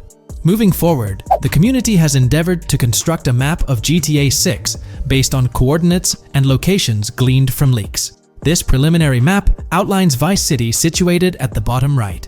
The top section of the map remains somewhat enigmatic for now. Nonetheless, this initial map looks incredibly promising, and the excitement for exploring its intricacies is palpable. For the setting, we know about 3 different gangs in Vice City: San for San, a Haitian gang, the Guardia Brothers, and the far-right militia. These details create an exciting anticipation for what to expect in GTA 6. Now, let's delve into the variety of confirmed wildlife in the game. Players can expect encounters with snakes, seagulls, skunks, raccoons, alligators, wading birds, squirrels, southern leopard frogs, crayfish, lizards, skunk apes, pigeons, opossums, and even whales. While these are the animals confirmed so far, we anticipate discovering more upon the game's release. These are the species we're aware of at present. Fences in GTA 6 are not just physical barriers to jump over or drive through. They are individuals involved in illegal transactions within the game. Acting as middlemen, these characters buy illegal items from players to resell them to others. Now, let's explore the AI witness system and police recognition feature, which are notably significant. In the Hank's Waffles robbery video, beneath the wanted level stars, there's a mention of full description, suggesting that witnesses can provide detailed information about you. This implies that once identified, the police will recognize you. When Lucia enters a police vehicle, there's initially no vehicle description, but this quickly changes to a full vehicle description. This indicates that law enforcement will possess detailed information about your vehicle. Moreover, the text warns that any vehicle seen entering will be noted by the authorities. This suggests that even after losing a wanted level, if spotted again in the same vehicle, the police will pursue and apprehend you. During the robbery scene, Jason attempts to prevent customers with yellow icons above their heads from calling the cops or fleeing. Additionally, a female NPC inside the diner exhibits similar behavior, with her icon flickering as Lucia leaves, turning red when surrounded by cops, and then fleeing upon spotting Lucia. These advanced NPC systems indicate a more sophisticated interaction model. Regarding item sharing, Jason and Lucia appear to be able to share items between them. For instance, in one clip, Jason steals items from containers, keeping some for himself while sharing others. Regarding sound design, it's no surprise that GTA 6 will feature more realistic soundscapes. Weapon sounds are crisper and more authentic, with increased volume for a more immersive experience. The impact of bodies hitting the floor will have a deeper thud, creating a more visceral effect. Police sirens will reverberate off buildings and environmental elements more realistically, while the sound of items will vary depending on the surroundings. For instance, if you're in a shipping container, sounds will echo more, adding depth to the auditory experience. Overall, these sound enhancements aim to emulate real-life scenarios more accurately, contributing to the game's realism. Moving on, we have an extensive list of every confirmed vehicle slated to appear in GTA 6, sourced from both the game files and leaks. I covered these in detail in a previous video, so I won't repeat them here. However, I've provided them on your screen for your reference. If you're interested in exploring the full list yourself, you can find them on page 30 of the document. The game features improved vehicle damage and handling, as seen in clips where crashes result in realistic effects, like splitting front fenders and bending car hoods. Furthermore, car interiors now include a functional GPS and waypoint system, enhancing immersion, especially in first-person driving. Players also have the option to enter a car from the passenger seat, adding a touch of realism to gameplay. These details highlight GTA 6's commitment to intricate design elements, evident in its meticulous attention to detail throughout the game. In addition, several new gameplay mechanics have been revealed. Players will now have the ability to walk while in cover, a long-awaited feature that introduces prone movement for the first time in GTA gameplay. Loot bags will allow for storing additional items, and players can now drop and pick up weapons. A new under fire animation has been introduced where characters cover their faces during combat, and players can opt to self-revive after sustaining heavy damage. Other significant mechanics include the ability to switch shoulders while aiming down sights, grappling during hand-to-hand combat, and the introduction of buddy communications and a buddy ping system. This system, likely shared between protagonists Jason and Lucia, remains intriguing, with its full functionality yet to be revealed. Additionally, a new cover mode has been introduced, altering the way shooting from car windows is executed. Characters will now fully lean out of windows, enabling full 360-degree shooting. Furthermore, a new ability system has been introduced, potentially exclusive to Jason, allowing for a form of wall perception. Whether Lucia will possess this ability remains uncertain. Players can also interact with a greater variety of objects and NPCs, engaging in actions such as carrying bodies, committing robberies, issuing threats, and conversing during criminal activities. Moreover, the ability to pick up additional items, such as beer bottles and cans, enhances the overall gameplay experience. Let's explore some of the exciting new gameplay systems. Firstly, there's the introduction of money laundering, hinted at during the Hank's Waffles robbery. An icon found near the car wash property featured a washing machine with a dollar sign, suggesting potential opportunities for money laundering.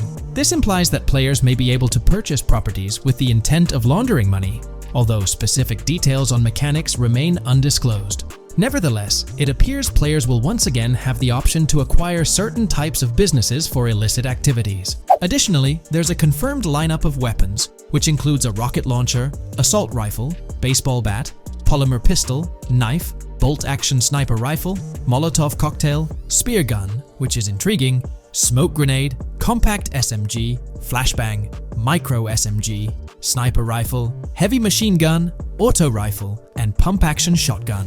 Moreover, glimpses of Jason in various states, sporting different hair lengths and facial hairstyles, suggest a hair growth system akin to Red Dead Redemption 2. This feature seems highly likely given the game's lineage. In terms of sustenance, players can consume items directly from their inventory. In a scene at a gas station, Jason adds wine, soda, and fruit to his inventory, highlighting the ability to eat and drink on the go, akin to mechanics seen in Red Dead and GTA Online. In GTA 6, you can expect to encounter raccoons rummaging through trash cans and stealing food bags. This is evidenced in the game files, which document 3 world events: raccoon climbing out of garbage, raccoon rummaging through trash, and raccoon stealing food. While there are numerous intricate details to explore, we've uncovered a multitude of confirmed locations spread across Vice City and its surrounding areas. Naturally, Vice City serves as the central hub, encompassing neighborhoods such as Edgewater, North Vice City, Rock Ridge, Little Haiti, Vice Beach, South Beach, Washington Beach, and Key Biscayne. Additionally, there's Port Gellhorn, which appears to be a distinct city akin to Sandy Shores or Palito Bay from previous games. Other notable spots include Yorktown, Ambrosia, Sundown, The Keys, La Pearl, Red Hill, Lake Leonida, Hamlet, Stockyard, Homestead, Grass Rivers, Ikenfaka, various underwater locations, and more. Each of these locales is meticulously detailed, with numerous mini locations nestled within them. It's remarkable how much information we already have about the game's expansive geography. In GTA 6, if your character sustains injuries, health will regenerate slowly over time. To expedite recovery, you can access the weapon wheel and utilize a healing item. Unlike GTA 5, where health only regenerates up to 50% naturally and requires snacks for full recovery, GTA 6 appears to allow for natural regeneration to full health, albeit at a slower rate.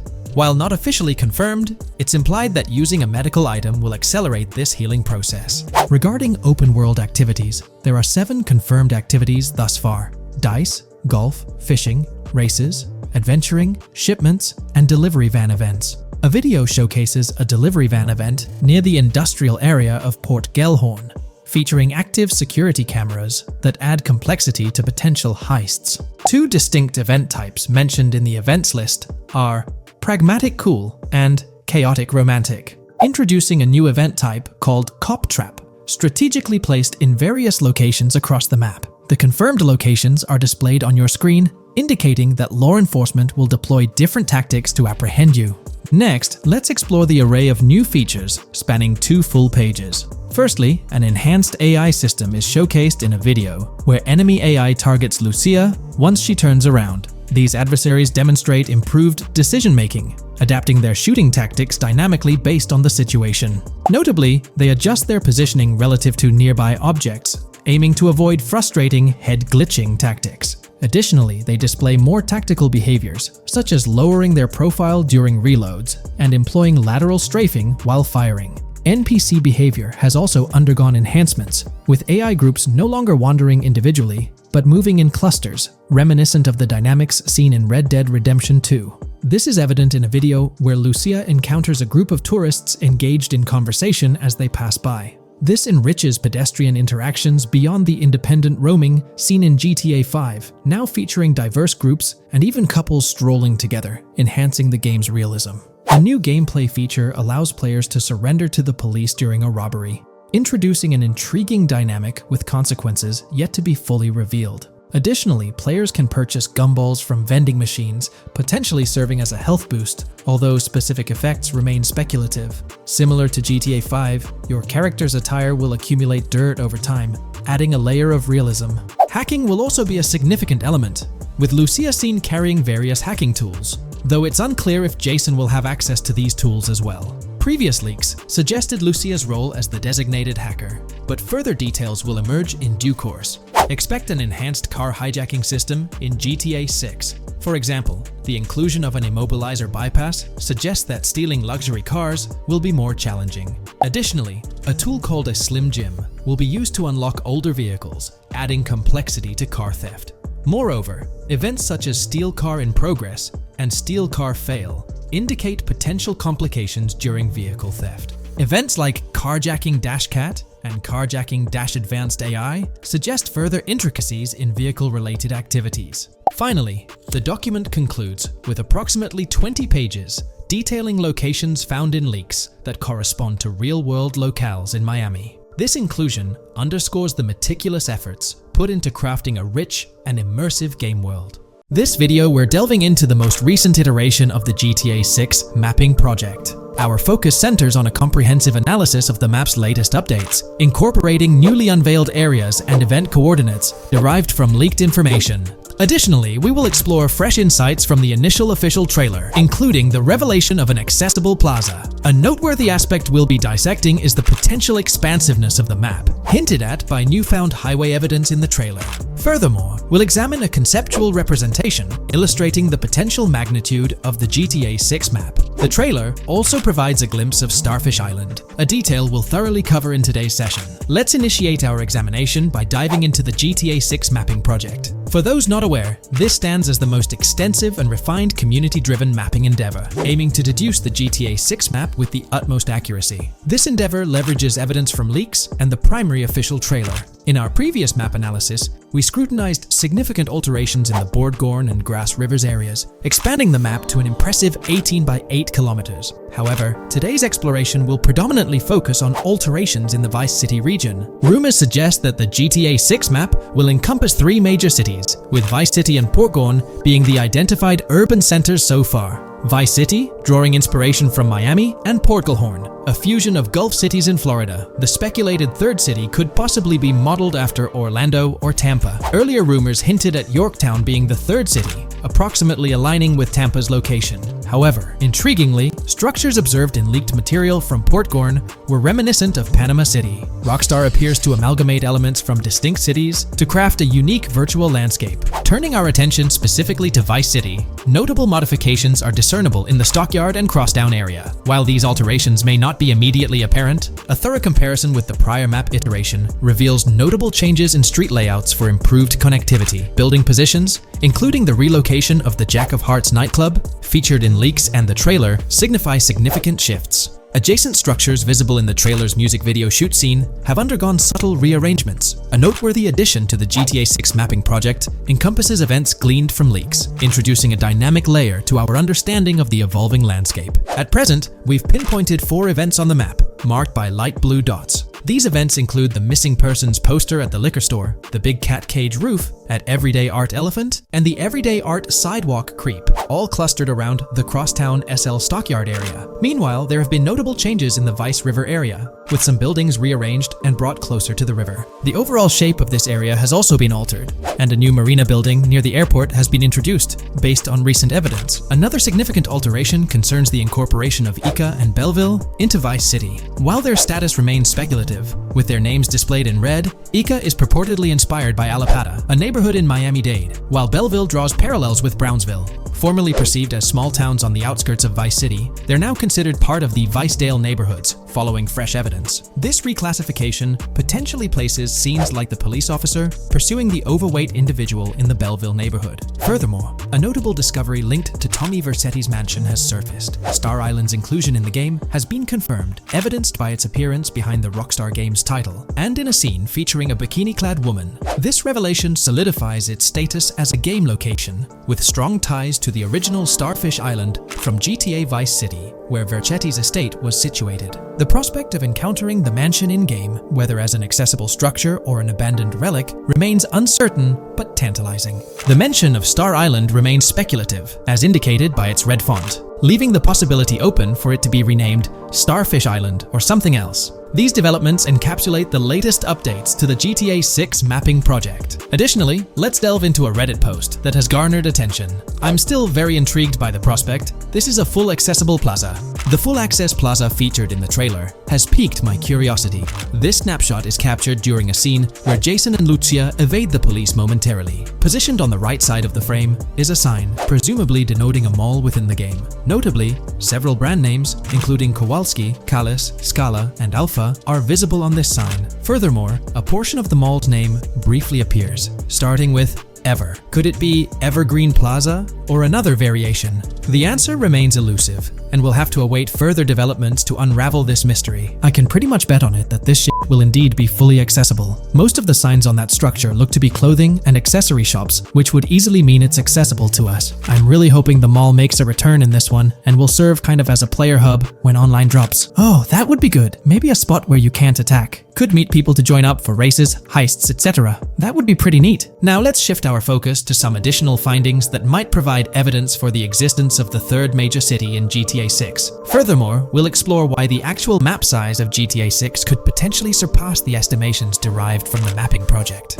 Possible map length. Since we don't know what's in the northern part of the map, and we're not sure if it ends where the current mapping project suggests, I thought the map could look something like this. I get that a map like this might be 4 times bigger than GTA 5, so it could be a lot, but we can't be sure about Rockstar's plans. I also think so, because on the east coast of the current map, we have Vice City's predicted beach areas going almost to the very top. Kind of feels like the map shouldn't just end there. And if Port Gellhorn is based on Fort Myers, then maybe Tampa and Orlando could be there too. But with the current borders, there's not enough space even for a small town. Also, shaped like this, the map would resemble actual Florida more. What do you think? Now, here's something to ponder. If the map indeed resembles this depiction, it would be quite astonishing. It's intriguing how the leaks have remained silent about the northern portion of the map. I'm curious to hear your thoughts in the comments. How far north do you speculate the map extends? Do you reckon it's just slightly beyond what's revealed in the mapping project? Or could there be a substantial unseen territory? Shifting gears, let's delve into a significant discovery.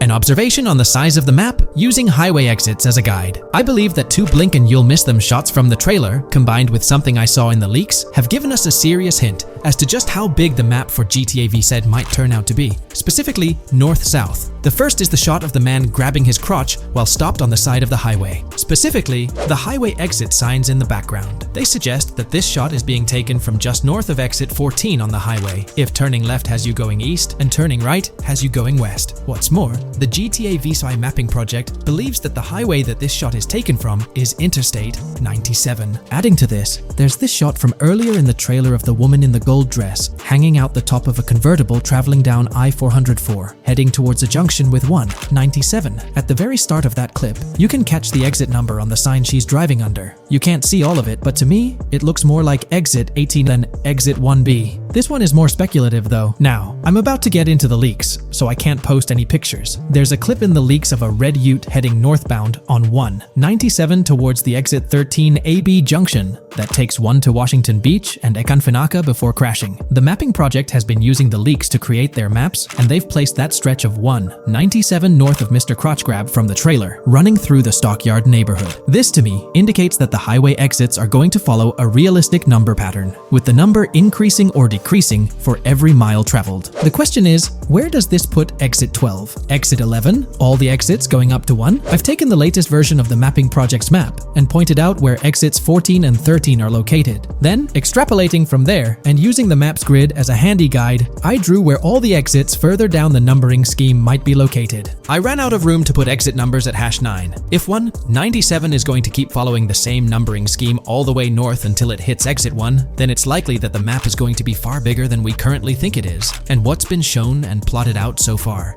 In fact, I think the only reason nothing's been plotted up there so far is because so much so far has focused on Vice City and its environs.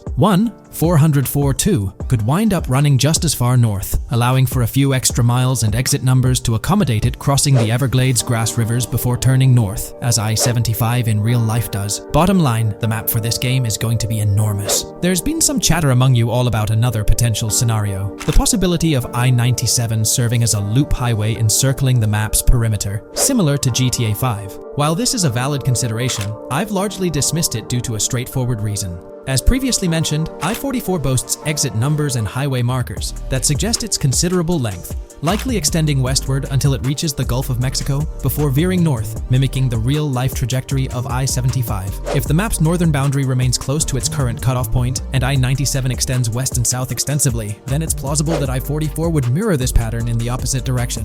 While the notion of two loop highways isn't entirely implausible, it could potentially introduce redundancy. Additionally, in GTA 5, the loop highway wasn't simply labeled under one name. The segment along the coast was dubbed the Great Ocean Highway, while the inland stretch traversing the desert was referred to as the Sonora Freeway. Moreover, within Los Santos, various freeways possess distinct names and numbers, even when merging seamlessly, such as the Del Perro, La Puerta, and La Mesa freeways. My hypothesis currently is that there is a loop highway, but that one, 97 and I-404, are two halves of it. They both start in Vice City and intersect in Crosstown. 197 runs up the Atlantic coast. 404 runs west through the grass rivers, and then turns north to run up the Gulf Coast, and they both meet at a point further north. Whether that point is a city, a smaller town, or something else, that is still unknown. Feel free to drop your thoughts in the comments regarding everything covered in today's video, particularly this astonishing discovery. There's substantial evidence hinting at a larger map size, but I'm eager to hear your input, so don't hesitate to leave a comment below.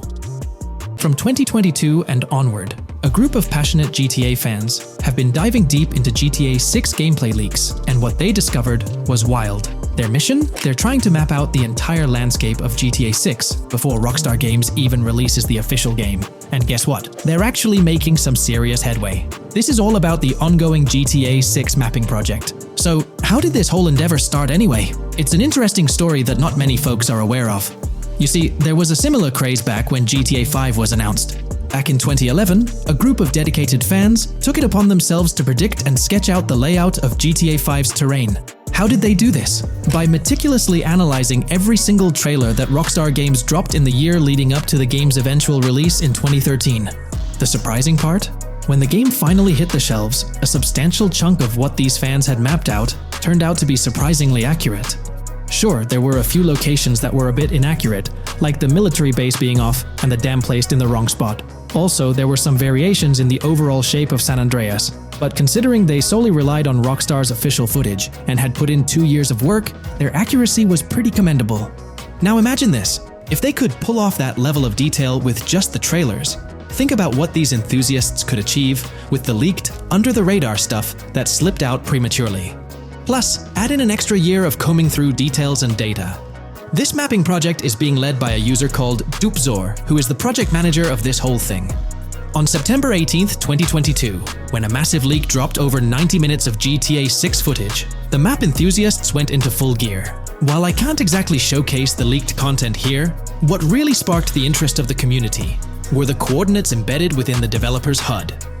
These sneaky numbers revealed the exact whereabouts of the player concerning the game map. And let me tell you, GTA 6 fans wasted no time diving into this goldmine of information. With these coordinates in hand, the community went Sherlock Holmes mode, meticulously mapping out the game's terrain and identifying key locations. For instance, in one intriguing clip from the leaks, Lucia and Jason were caught in the act, robbing what seemed to be a Waffle House. This incident was marked by a simple white dot on their evolving map project. But it wasn't just a random dot, it was a significant clue. By cross-referencing the coordinates provided in this clip with other glimpses from the leaked footage, they managed to calculate the spatial relationships between different spots showcased in the leaks. This detective work allowed them to gauge distances and plot out the relative positioning of these places within the game world. However, it didn't stop there. The community didn't solely rely on leaked footage. They combined their detective skills with the official trailer and, using a blend of educated guesses and hard data, endeavored to include every conceivable road, building, and landmark featured in the GTA 6 map. The goal? To create a comprehensive and accurate representation of the game's virtual world based on all available tidbits of information. It's a fascinating process that demonstrates the dedication and passion of gaming communities in piecing together the puzzle of what to expect in GTA 6. Since the leaks hit, the GTA community has been on a mission, working tirelessly to piece together the game's map. Their focus has mainly been on sketching out the main areas, the cities, towns, and key landmarks. It's been quite a collective effort, with everyone trying to contribute and fill in the blanks based on whatever clues they could find. Then, the trailer dropped, and it was a whole new ball game. Among all the fast cars and flashy scenes, Rockstar slipped in a subtle surprise for the observant fans. After a few days of dissecting the trailer frame by frame, someone spotted it, a tiny image hidden in the bottom right corner of the ending screen. And guess what? It looked like a map snippet. Naturally, the community went into full detective mode. They put on their magnifying glasses and compared this mysterious map with the one they'd been building from the leaks. There were some similarities, especially with the layout of the right side and the presence of separate islands at the bottom, surrounded by water. But here's the catch. That image was pixelated to the max. It was like trying to figure out a puzzle with half the pieces missing. The lack of detail made it nearly impossible to confirm if it matched their map. This whole revelation sparked a heated debate among fans. Some folks started wondering if Rockstar deliberately threw this low-res map nugget to mess with their heads. Could it be that Rockstar is messing with the community, leading the GTA 6 mapping project into the wrong path? It's pretty odd for Rockstar to include this map, as it was deliberately placed. When it comes to safeguarding the details of their upcoming games, Rockstar is notoriously tight-lipped. So, when those leaks dropped in 2022, it really threw a spanner in the works for the company. It's kind of a déjà vu situation, considering a similar thing happened back when GTA 5 was in the spotlight. I can't help but wonder if Rockstar did this deliberately, as a deliberate move to shake things up and keep everyone guessing. But then again, we, the GTA fans, are pretty good at concocting theories out of thin air. Now, about that mysterious, highly detailed artwork nestled in the official wallpaper, that's what's really piqued my interest. It's like this odd piece that stands out from the rest, making me think it wasn't just randomly thrown in there. There's gotta be some intention behind it, right? The big question swirling around is whether it's a sly misdirection or a subtle clue for the savvy gamers. But honestly, we won't get any answers until the game hits the shelves, or maybe, if we're lucky, after another sneak peek in a new trailer. The GTA 6 mapping community dove headfirst into dissecting this artwork, but truth be told, there wasn't much to work with. So, they've been sticking to the stuff they can actually confirm. Oh, and those maps floating around, especially the ones from IGN and PC Gamer, they're more like creative interpretations. Think of them as speculative mock-ups cooked up by the mapping community based on their hunches and educated guesses. There's a whole lot of imagination at play there, but none of it has received the official stamp of confirmation. The GTA 6 mapping project might not be dropping any bombshells about unknown locations in the game, especially considering how the gameplay leaks already spilled quite a bit on what's in store. Now, the heart of this community effort lies in the finer details. They're all about pinning down the exact spots where these landmarks and locations are going to be placed within the game's vast world. However, let's be real here. They've barely scratched the surface, covering roughly just 10% of the entire map. Still, kudos to them for the tremendous effort and progress they've managed to make with what they have. What's confirmed though is that this map in GTA 6 is going to be an absolute beast, nearly double the size of the already sprawling map in GTA 5. They've made strides, particularly in fleshing out the Miami Beach region seen in the trailer, those gorgeous Venetian islands from the breathtaking aerial shot, and even narrowing down the location of Lucia's incarceration in the game. Looking ahead, this ongoing commitment over the coming years will gradually unveil more insights into what we can anticipate from the GTA 6 map. The anticipation is real, and it's fascinating to witness how this mapping endeavor will continue to shape our expectations for GTA 6. Looking at the timeline, it's pretty clear that both the completion of the project and the release of GTA 6 are still a considerable number of years down the road. But let me tell you, the dedication and hard work displayed by this community are nothing short of remarkable. Honestly, they deserve way more recognition for what they're doing. If you're keen on staying updated with the latest progress, or even lending a hand to this endeavor, I strongly recommend hopping onto the GTA 6 Mapping Community Discord. You'll find the link in the description below. These individuals have a monumental task ahead of them. But you know what? It's an incredibly intriguing project. Back in the days before GTA 5, I didn't even know something like this was happening behind the scenes. But now, as we patiently wait for 2025, every snippet of information or rumor about GTA 6 gets me all excited. And out of everything related to the game, I find the mapping community's tireless efforts the most captivating and commendable. A massive thank you to every single person contributing their time and effort to this project. I genuinely cannot wait to witness the final result of all their hard work. Today's video will delve into the latest iteration of the GTA 6 mapping endeavor. The developers have expanded and refined the GTA 6 map significantly, making it the most comprehensive fan-made project to date. It incorporates all available data from leaks and the initial official trailer. We'll explore the recent updates to the map and conduct a fascinating comparison between the current GTA 6 map and those of previous GTA games. Additionally, we'll examine a fan-created satellite view of the GTA 6 map, along with the inclusion of Tommy Vercetti's mansion spotted in the trailer. All of these elements will be discussed in detail throughout this video. Let's kick things off with the GTA 6 mapping project. Changes have been implemented across all regions of the map. To ensure we cover everything comprehensively, we'll begin our tour from the northwest and work our way down, addressing each modification along the journey. Firstly, the map's dimensions have been expanded from 16,000 by 16,000 to 18,000 by 18,000 to accommodate the newly added landmass. Each square on the map measures 500 x 500 meters. Based on the latest estimations, the map will be larger than before, requiring more space to accommodate all its features. Currently, the northern portion of the map remains unknown, which contributes to its perceived size.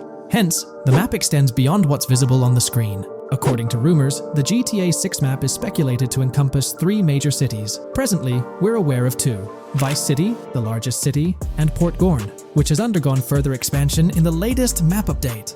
The third location, Yorktown, is anticipated to be modeled after Tampa. Rumors suggest that it could be the third major city featured on the map. However, at present, there's limited information available about it in the leaks. The only indication we have is a sign displaying New York Tune within Port Gorn. Regarding Port Gorn, details are scarce apart from its name and general location. It's positioned north of Fort Killorn and east of Yorktown. Moving on, we encounter Hank Hill, one of the notable elevations in the game. Despite Florida's predominantly flat terrain, Rockstar has incorporated hills sporadically to diversify the landscape. Adjacent to Hank Hill are the Domed Hills, another series of elevated areas. Notably, the border of a river is highlighted in orange, indicating speculative terrain.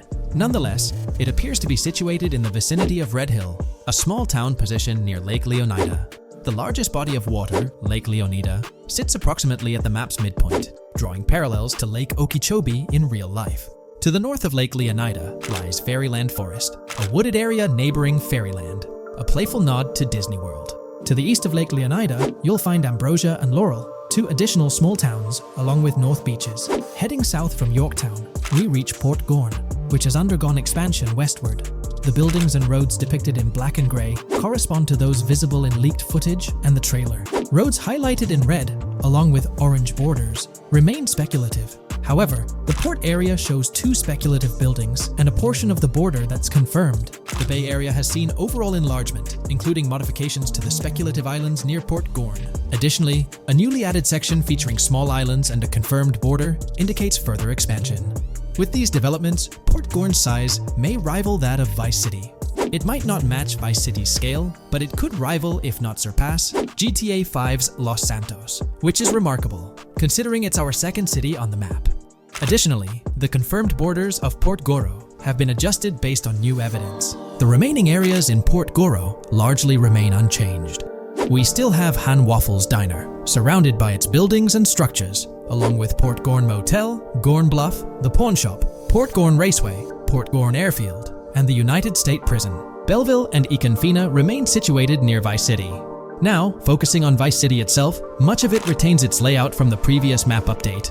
We observed the increasing density of the map, particularly with the Stockyard and Crossdown area now filled in, along with the hotels in the Vice Beach area. The proximity of the buildings to one another is quite striking.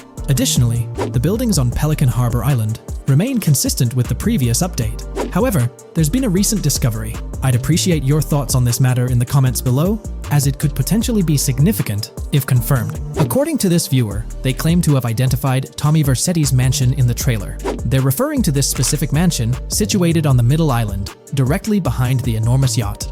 It bears a striking resemblance to his iconic abode, raising the possibility that it could indeed be the one. However, it's challenging to make a definitive judgment, since it's nighttime in the footage. It could simply resemble it, but it's difficult to confirm. Nevertheless, it would be fantastic if it indeed makes a return in the game. The recent update brought significant changes to Vice City, particularly with the Vice City port. This is where the scene featuring the bolt shot from the trailer takes place. Now, we have a clearer understanding of its entire border, with some buildings identified. There are 2 speculative buildings, along with some confirmed ones. The bridges have been updated, and there have been adjustments to the speculated Raya Way. Furthermore, the FLP Solar Amphitheater has been relocated northward based on new evidence. The Vice City International Airport metro station has also undergone updates, aligning with new information from leaks. Notably, the airport now appears more complete, with an additional hangar. These encompass all the changes made to Vice City. Now let's shift our focus to the Grass Rivers, as they've also received updates. The speculative landmass along the west coast has been adjusted to accommodate the map expansion. Notably, the Lake SLW waterway now connects to the Grass Rivers, providing insight into the potential appearance of this swampy region on the map. A scene from the trailer showcased the Airbolt, a vehicle likely used for traversing these areas. Hamlet remains in its original position, serving as a parody of Homestead. It's interesting to note the location of the Shaka Shed, situated in the middle of the Grass Rivers, reminiscent of the shacks seen in Lemoyne in Red Dead Redemption 2. This suggests that this area may draw inspiration from its counterpart. Furthermore, I anticipate hunting to be quite intense in this region, given the presence of alligators, snakes, and lizards. The diverse wildlife, particularly at night, is bound to create a thrilling atmosphere. Additionally, changes have been made to the Gator Keys and the surrounding islands, as observed in the trailer. More specifically, there have been additions to speculative locations, such as Bird Key, based on new evidence. Additionally, some speculative areas across the map have been updated. That wraps up the analysis of the latest version of the GTA 6 mapping project. It'll be intriguing to see how closely it aligns with the actual map. Moreover, let's delve into a fascinating comparison between this latest version and all the other maps in the GTA series. Take a look at this comparison. On the left side, you'll find the latest version of the GTA 6 mapping project. Above it, there's the map of North Yankton from GTA 5. To the right of the North Yankton map, you'll see the island of Copico from GTA Online. Next to Copico, there's the GTA 5 map. Below that, we have the GTA 4 map. Below the GTA 4 map are the maps of Liberty City and GTA 3. And finally, at the bottom, there's the map of GTA San Andreas. One of the first things I noticed is how compact the GTA 4 map appears compared to others. Despite its small size, it boasted greater density than the GTA V map. Streets were closely packed, and every inch of space was utilized efficiently. Anyone who's played GTA 4 can attest to the unparalleled density of its city, brimming with intricate details. I anticipate a similar level of density and attention to detail in the GTA 6 map. Considering the vastness of the GTA 4 map, despite its modest size, I expect the density in GTA 6 to match, if not surpass, that level. Even though GTA 6 is already approximately twice the size of the GTA 5 map, the addition of intricate details will make it feel even more expansive. Now, let's examine a comparison between the old GTA Vice City map and the latest version of the GTA 6 mapping project. The old Vice City map has been superimposed onto the new one, allowing for a visual comparison of the two. What caught my attention was the size of the GTA Vice City map. which is quite substantial. However, in GTA 6, improvements are expected across the board. There will be more buildings, positioned closer together, enhancing the overall design and creating a denser environment. I also wanted to discuss a map that's been generating a lot of buzz within the community. Someone utilized images from Google Maps to supplement the mapping project. This method offers a clearer perspective on how the game's environment might appear in terms of scale and layout. While this representation may exaggerate the city's size with an abundance of buildings, it provides insights into the length and layout of highways, which have been overlaid with speculative areas. Additionally, looking at Yorktown, despite the lack of details, its size hints at the potential scale of both Yorktown and Port Gorn. Furthermore, the top portion of the map may resemble the depiction, although details remain uncertain. Considering the vast array of features such as multiple airports, cities, small towns, mountains, hills, and swamps, it's evident that GTA 6's map is poised to be the most impressive in the series. There's little doubt that it will set a new standard. In today's video, we're delving into the character creation aspect of Grand Theft Auto 6 and exploring how in-game NPCs will be generated. We'll take a look at a recent patent filed by T2 Interactive, the parent company of Rockstar Games, which sheds light on the character creation process within the world of GTA 6. The patent reveals details about a new system developed by Rockstar Games, designed to streamline character creation and leverage the capabilities of current generation consoles more effectively. As game worlds grow in size and complexity, filling them with diverse and compelling characters and environments becomes increasingly challenging. Artists are tasked with creating every individual in-game object, from characters to buildings and interiors. As these worlds expand, the computational and design efforts required also increase. However, Rockstar Games has once again demonstrated innovation by developing a system that optimizes the rendering of 3D objects, ensuring efficiency without compromising on detail. This system addresses the challenges posed by the ever-expanding scope of game worlds. The patent we're examining in this video is titled System and Method for Game Object and Environment Generation. This video takes a deep dive into the generation of building interiors and characters within the expansive world being crafted by Rockstar Games. The patent starts off by providing an overview of how objects function within 3D spaces, as explained by Rockstar. Objects used in 3D graphics, often called assets, are a combination of geometry data, for example, the 3D model, and data for textures associated with the geometry data. An asset may be formed of one object, or it may be a composite object made from a combination of objects. The objects that form a composite object may in different contexts be used as independent assets unrelated to the composite object, or they may always be used as a subset of a larger object. They've provided an intro to how 3D objects function in games, aiming to help us grasp the workings of their latest invention. Persons of skill in the art will recognize that many different sorts of assets, such as vehicles, can be made from collections of subcomponents. For example, one aspect of the game might require a room, say a dining room. That entire dining room could be considered one game asset, but it will likely be created from several other assets, such as a table, chairs, dishes, glasses, wallpaper, flooring, etc. The glasses and chairs are independent of the larger dining room asset. As another example, a virtual person in the game, such a background character in a scene, would also be an asset. A person asset might be made up of a number of interchangeable objects, such as legs, a torso, arms, a head, etc. Because the person is made up of interchangeable objects, a variety of different persona sets can be made by mixing and matching different constituent parts. But a body part like a torso might always be used as a subpart of a larger body object. Prior art systems generally include libraries of game assets. The systems and methods of the present disclosure add a metadata layer to these game asset systems and provide modified development and game architectures to take advantage of the new metadata layer.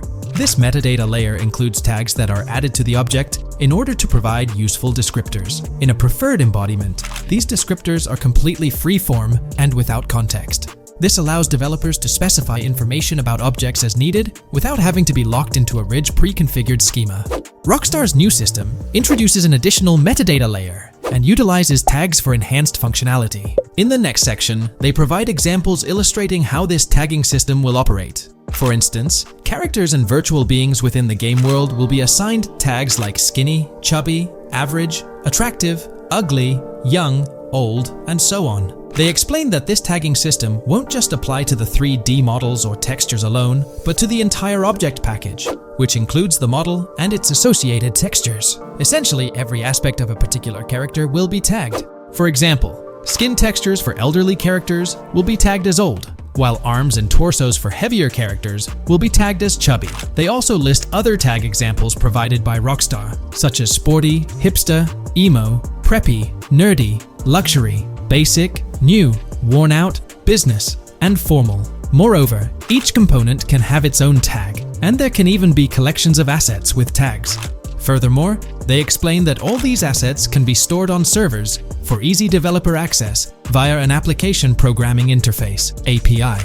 Additionally, these assets can be stored in various formats like XML, limited text, binary encoding, relational databases, and others, depending on the developer's proficiency.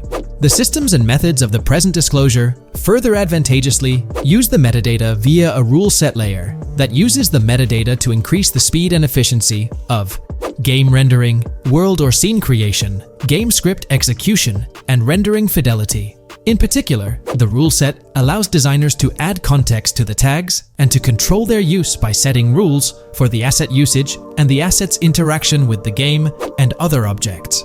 These rules are unrestricted and can be used to provide a wide variety of different capabilities and restrictions for objects. Let's take a look at how these tags will be put into action. For instance, if a jacket object is created, a tag like additional top garment can be assigned to it. Then, during gameplay, certain rules might search for this specific tag to identify objects like jackets. Furthermore, in a cold setting, the character's health stat may decrease at a slower rate because the character stays warm with the additional top garment. Moreover, the additional top garment tag could enhance rendering efficiency. For instance, if a character wears a shirt underneath a jacket, the shirt occupies memory space. Since the shirt is mostly covered by the jacket, Rockstar plans to replace the full shirt with a smaller texture, only containing the visible parts under the jacket, thus conserving memory. The combination of tags and the rule set can also be used advantageously for procedural generation of game objects and environments. For example, a game scene could be created in a game script by calling assets based on tags, rather than calling the assets explicitly. For example, if the game scene called for virtual characters in a movie theater, the game designer could simply specify a need for predetermined X number of characters with casual dress. If the designer wanted a sci-fi movie playing at the theater, it might also call for a higher percentage than normal of characters tagged nerdy. The metadata rule set interface would interpret these general instructions at game runtime to randomly generate virtual characters fulfilling those needs. Additionally, this system offers increased efficiency. For instance, the entire character object doesn't need to be packaged before streaming to the GPU for processing. Instead, they can be generated directly on the GPU using existing model and texture assets. Of course, Rockstar aims to utilize as many preloaded GPU textures as possible, while maintaining a realistic variety in the scene. Moreover, this system allows them to control the number of preloaded textures used in a scene. For instance, more textures can be preloaded for complex scenes and fewer for simpler ones. The goal of this video is to provide an overview of the key aspects of this new system, so I won't delve into every example described in the patent. Turning to the details of the specified metadata, in a particularly advantageous embodiment, the following metadata is included for each model and texture: IDs, property tags, match tags, randomization restrictions, expression data, and optimization data. While this selection of metadata has been found advantageous, different groupings and subsets of these tags can be mixed and matched as needed to accomplish particular design goals without departing from the spirit and advantages of the present disclosed inventions. The uses, embodiments, and benefits of each of these fields are described as follows. These elements constitute the metadata, and while I won't delve into each one individually, they essentially represent the various tagging methods Rockstar employs to organize models and textures. These tags facilitate accurate and efficient filtering and sorting of assets within the virtual world. I trust this video provided you with an understanding of the tagging system Rockstar has devised. I'm personally excited about the potential for greater NPC variety in this vast world. Feel free to share your thoughts in the comments below. New scoop just dropped. GTA 6 gears up for the last leg of development, with Rockstar calling back its staff to the office full-time. This intel's straight from Bloomberg journalist Jason Schreier, fresh in his latest Bloomberg piece. Today, we're diving deep into what Schreier shared. Known as a trusted voice in the gaming sphere, let's unpack his insights. Let's not waste time any longer and dive right into Jason Schreier's article. Grand Theft automaker Rockstar Games asks workers to return to office 5 days a week. Rockstar Games, a division of Take-Two Interactive Software, will ask employees to return to the office 5 days a week beginning in April, as the video game maker enters the final stages of development on its next game, the hotly anticipated Grand Theft Auto 6. In an email to staff on Wednesday, reviewed by Bloomberg, Rockstar head of publishing Jen Kolber said the decision was made for productivity and security reasons. The company has faced several security breaches, including a massive dump of early footage from the new Grand Theft Auto and an early trailer that leaked in December. Kolber wrote that the company also found tangible benefits from in-person work.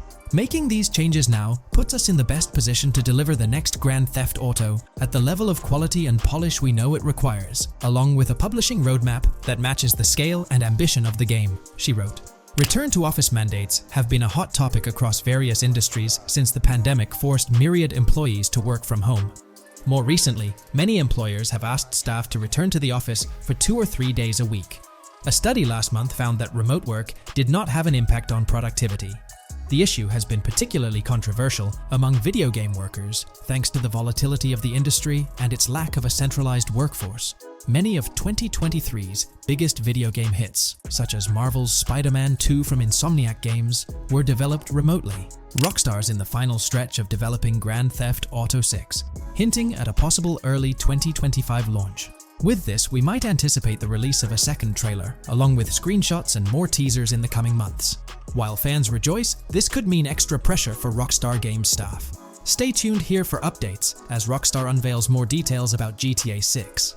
Are you geared up for the official start of GTA 6 marketing? Drop your thoughts below. There's been quite a buzz about Jason, one of the main leads in the highly anticipated Grand Theft Auto 6. People are spinning theories left, right, and center, suggesting he might be an undercover cop, an agent, an ex-cop, or even someone with a military background. It's been the talk of the town ever since the first official trailer dropped. Now, I've got to warn you, what we're about to discuss might just spoil a bit of the GTA 6 storyline for you. But hey, if you've been keeping tabs on the GTA 6 grapevine, chances are you've already heard murmurs about these theories. Now, I gotta stress, folks, that as exciting as these speculations are, they're just that, speculations. Nothing's set in stone. But here's the deal. There are some interesting things in Jason's outfit from certain glimpses in the trailers and Rockstar's promotional stuff that sort of fuel these speculations. They're like breadcrumbs teasing us about Jason's potential undercover identity. So today, I'm here to unravel these clues and take you through the evidence we've got so far. We'll start with the very first trailer of Grand Theft Auto 6. You know, the one that set the internet on fire? We'll dissect it bit by bit and get into the nitty-gritty of this theory that's got the GTA 6 community all hyped up. And it's not just about the trailers, folks. Oh no, there's a whole treasure trove of articles out there discussing findings made by fans, diving into details, and connecting dots. We're gonna sift through all that too. And hey, while we're at it, let's not forget about the actors. There's been some chatter about who might be stepping into the shoes of Jason in this game. So we'll toss that into the mix as well. There's plenty to unravel, and we're here to explore every nook and cranny of this speculation, piece by piece. So grab your favorite snack, get comfy, because we're about to embark on a journey through the GTA 6 speculations, theories, and rumors about Jason. Let's start off by jumping into this interesting Reddit post. I've seen some speculation that Jason is an undercover cop makes sense since we see first-person gameplay of a police raid. I'm guessing he falls in love with Lucia, and his storm between his duty and his love could be not true, but it seems like it would be a good twist in something Rockstar would do. Okay, let's take a deeper dive into this scene where we encounter these 4 police officers. They're pretty unmistakably cops with that distinct police badge on their body armor. It's crucial to note the small details here, especially regarding their attire, as it might hold some key information. Now, among this squad of officers, there's one guy who stands out from the rest. He's chilling on the far right, sporting a casual white tank top, while the others are all suited up in body armor, their caps turned backward. This difference suggests a hierarchy within the group, making us wonder if this dude's perhaps a higher up or holds a different position within the force. The intriguing part, though, is the context of this scene. It feels like a pivotal moment, almost as if these officers are significant characters in the narrative. But let's pump the brakes a bit. It's all speculation at this point. We can't be certain of their importance or their roles in the storyline just yet. Now, let's loop this back to Jason, the main focus of our attention. There's a striking connection here. The cop on the far right and the one in the middle, both sporting these distinct olive green cargo pants. These pants seem to be a part of their uniform, something that catches the eye. But here's the twist. The same style of cargo pants is seen on Jason in the official Grand Theft Auto 6 artwork released by Rockstar. Coincidence? Maybe, but it feels like too much of a match to ignore. What's up with these pants? Is it a fashion trend among the police force in the GTA 6 universe? Or could it be hinting at a deeper connection between these officers and our protagonist Jason? The plot thickens, and we're left to ponder the significance of these subtle visual cues. Is there a backstory linking these officers to Jason? Or is it merely a design choice by the creators to establish a visual pattern? We're left with questions, my friends. Questions that make us itch to uncover more about this intriguing storyline. So, buckle up as we continue this investigation, piecing together clues and theories, aiming to decipher the enigmatic links between these officers and our mysterious main character, Jason. There's a whole world of possibilities waiting to be explored within the realm of Grand Theft Auto 6. Let's dive into this article by Exputer that further supports this rumor. GTA 6 fans have been busy digging into the lore of both protagonists since the trailer dropped. It appears that users may already have found notable details about Jason. A slew of forums and posts have popped up with speculations with evidence that complies with prior findings. A post by the Redditor, Jack_Torrance80, on the GTA 6 subreddit solidifies the past rumors that clarified that Jason would start the game as a cop. The pants worn by the protagonist in the GTA 6 poster are a part of the official uniform of Miami-Dade Police. The green cargo pants are the same color used by the Miami-Dade Police SWAT team. Additionally, the inclusion of body cam footage in the trailer may also imply his past background as a cop.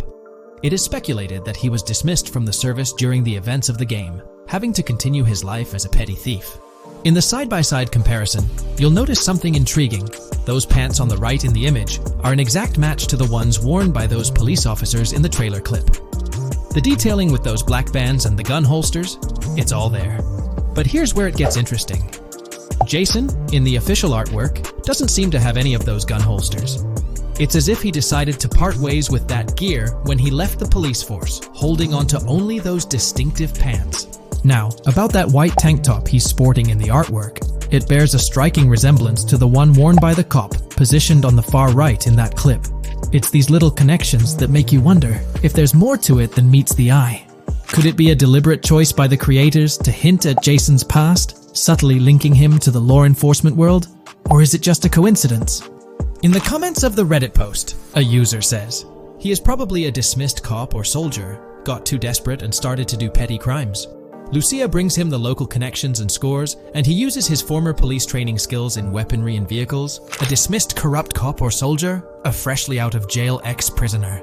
Victor Vance and Tommy Vercetti. And there could be more parallels between these two pairs of characters if you think about it. Vic was being betrayed again and again in his storyline. When he finally decided to quit, his brother pushed him to enter another deal with Tommy, which eventually killed him. Tommy, on the other hand, is a more cunning and ambitious person. He promised Rosenberg to leave him a piece of his Vice City empire, but later abandoned him and left him exiled in Las Venturas. These observations really bring up some compelling comparisons, especially when looking at Tommy Vercetti and Victor Vance from previous GTA installments. There's a chance we might see echoes of similar themes or storylines reflected in GTA 6, which lines up nicely with what Rockstar teased in the trailer. Let's zero in on Jason's haircut. It's clean-cut and short, a style often associated with law enforcement or military personnel. That detail might not be just a coincidence. It could be a deliberate choice by the creators to hint at Jason's past as an ex-cop or someone with a military background. It adds an extra layer of depth to his character, don't you think? I'm genuinely interested in hearing your take on this theory. There is a lot of evidence supporting this theory, and it might be a major deal as we might be working with the police possibly in GTA 6. That would be a completely new gameplay element in the GTA series, so we have a lot to look forward to. Tell me, what are your thoughts and opinions about Jason's potential background, whether he's linked to law enforcement or not, as it could shed more light on this intriguing speculation.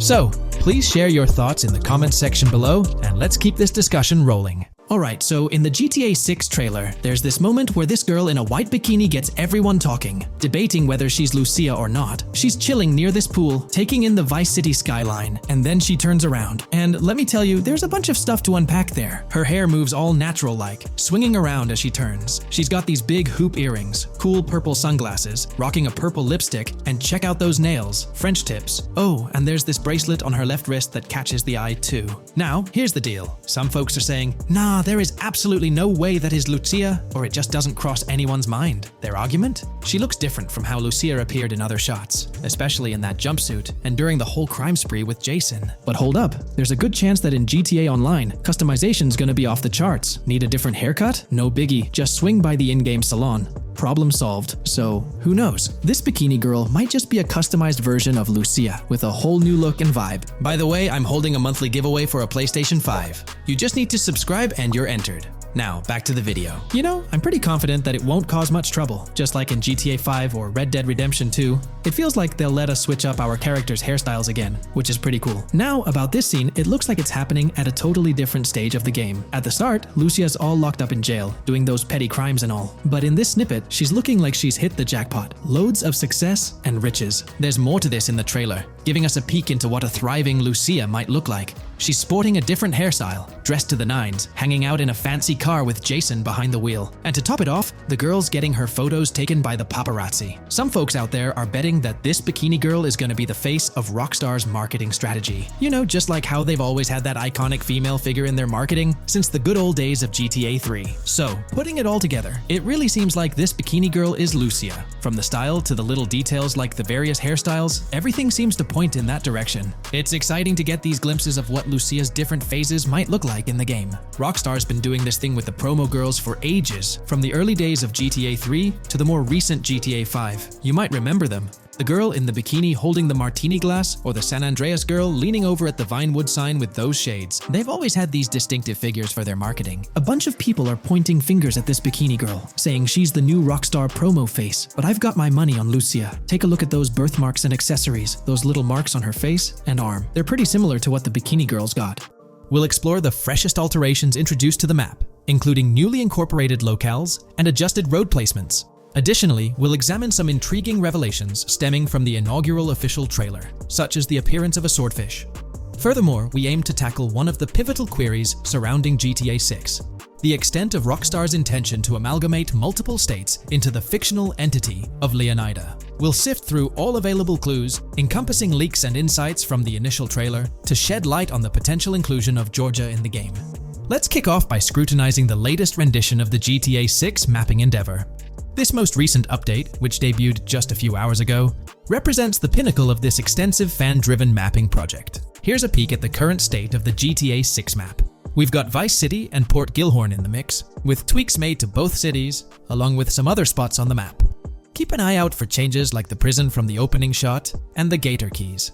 To kick things off, there's a fresh addition to Vice City known as Waning Sands.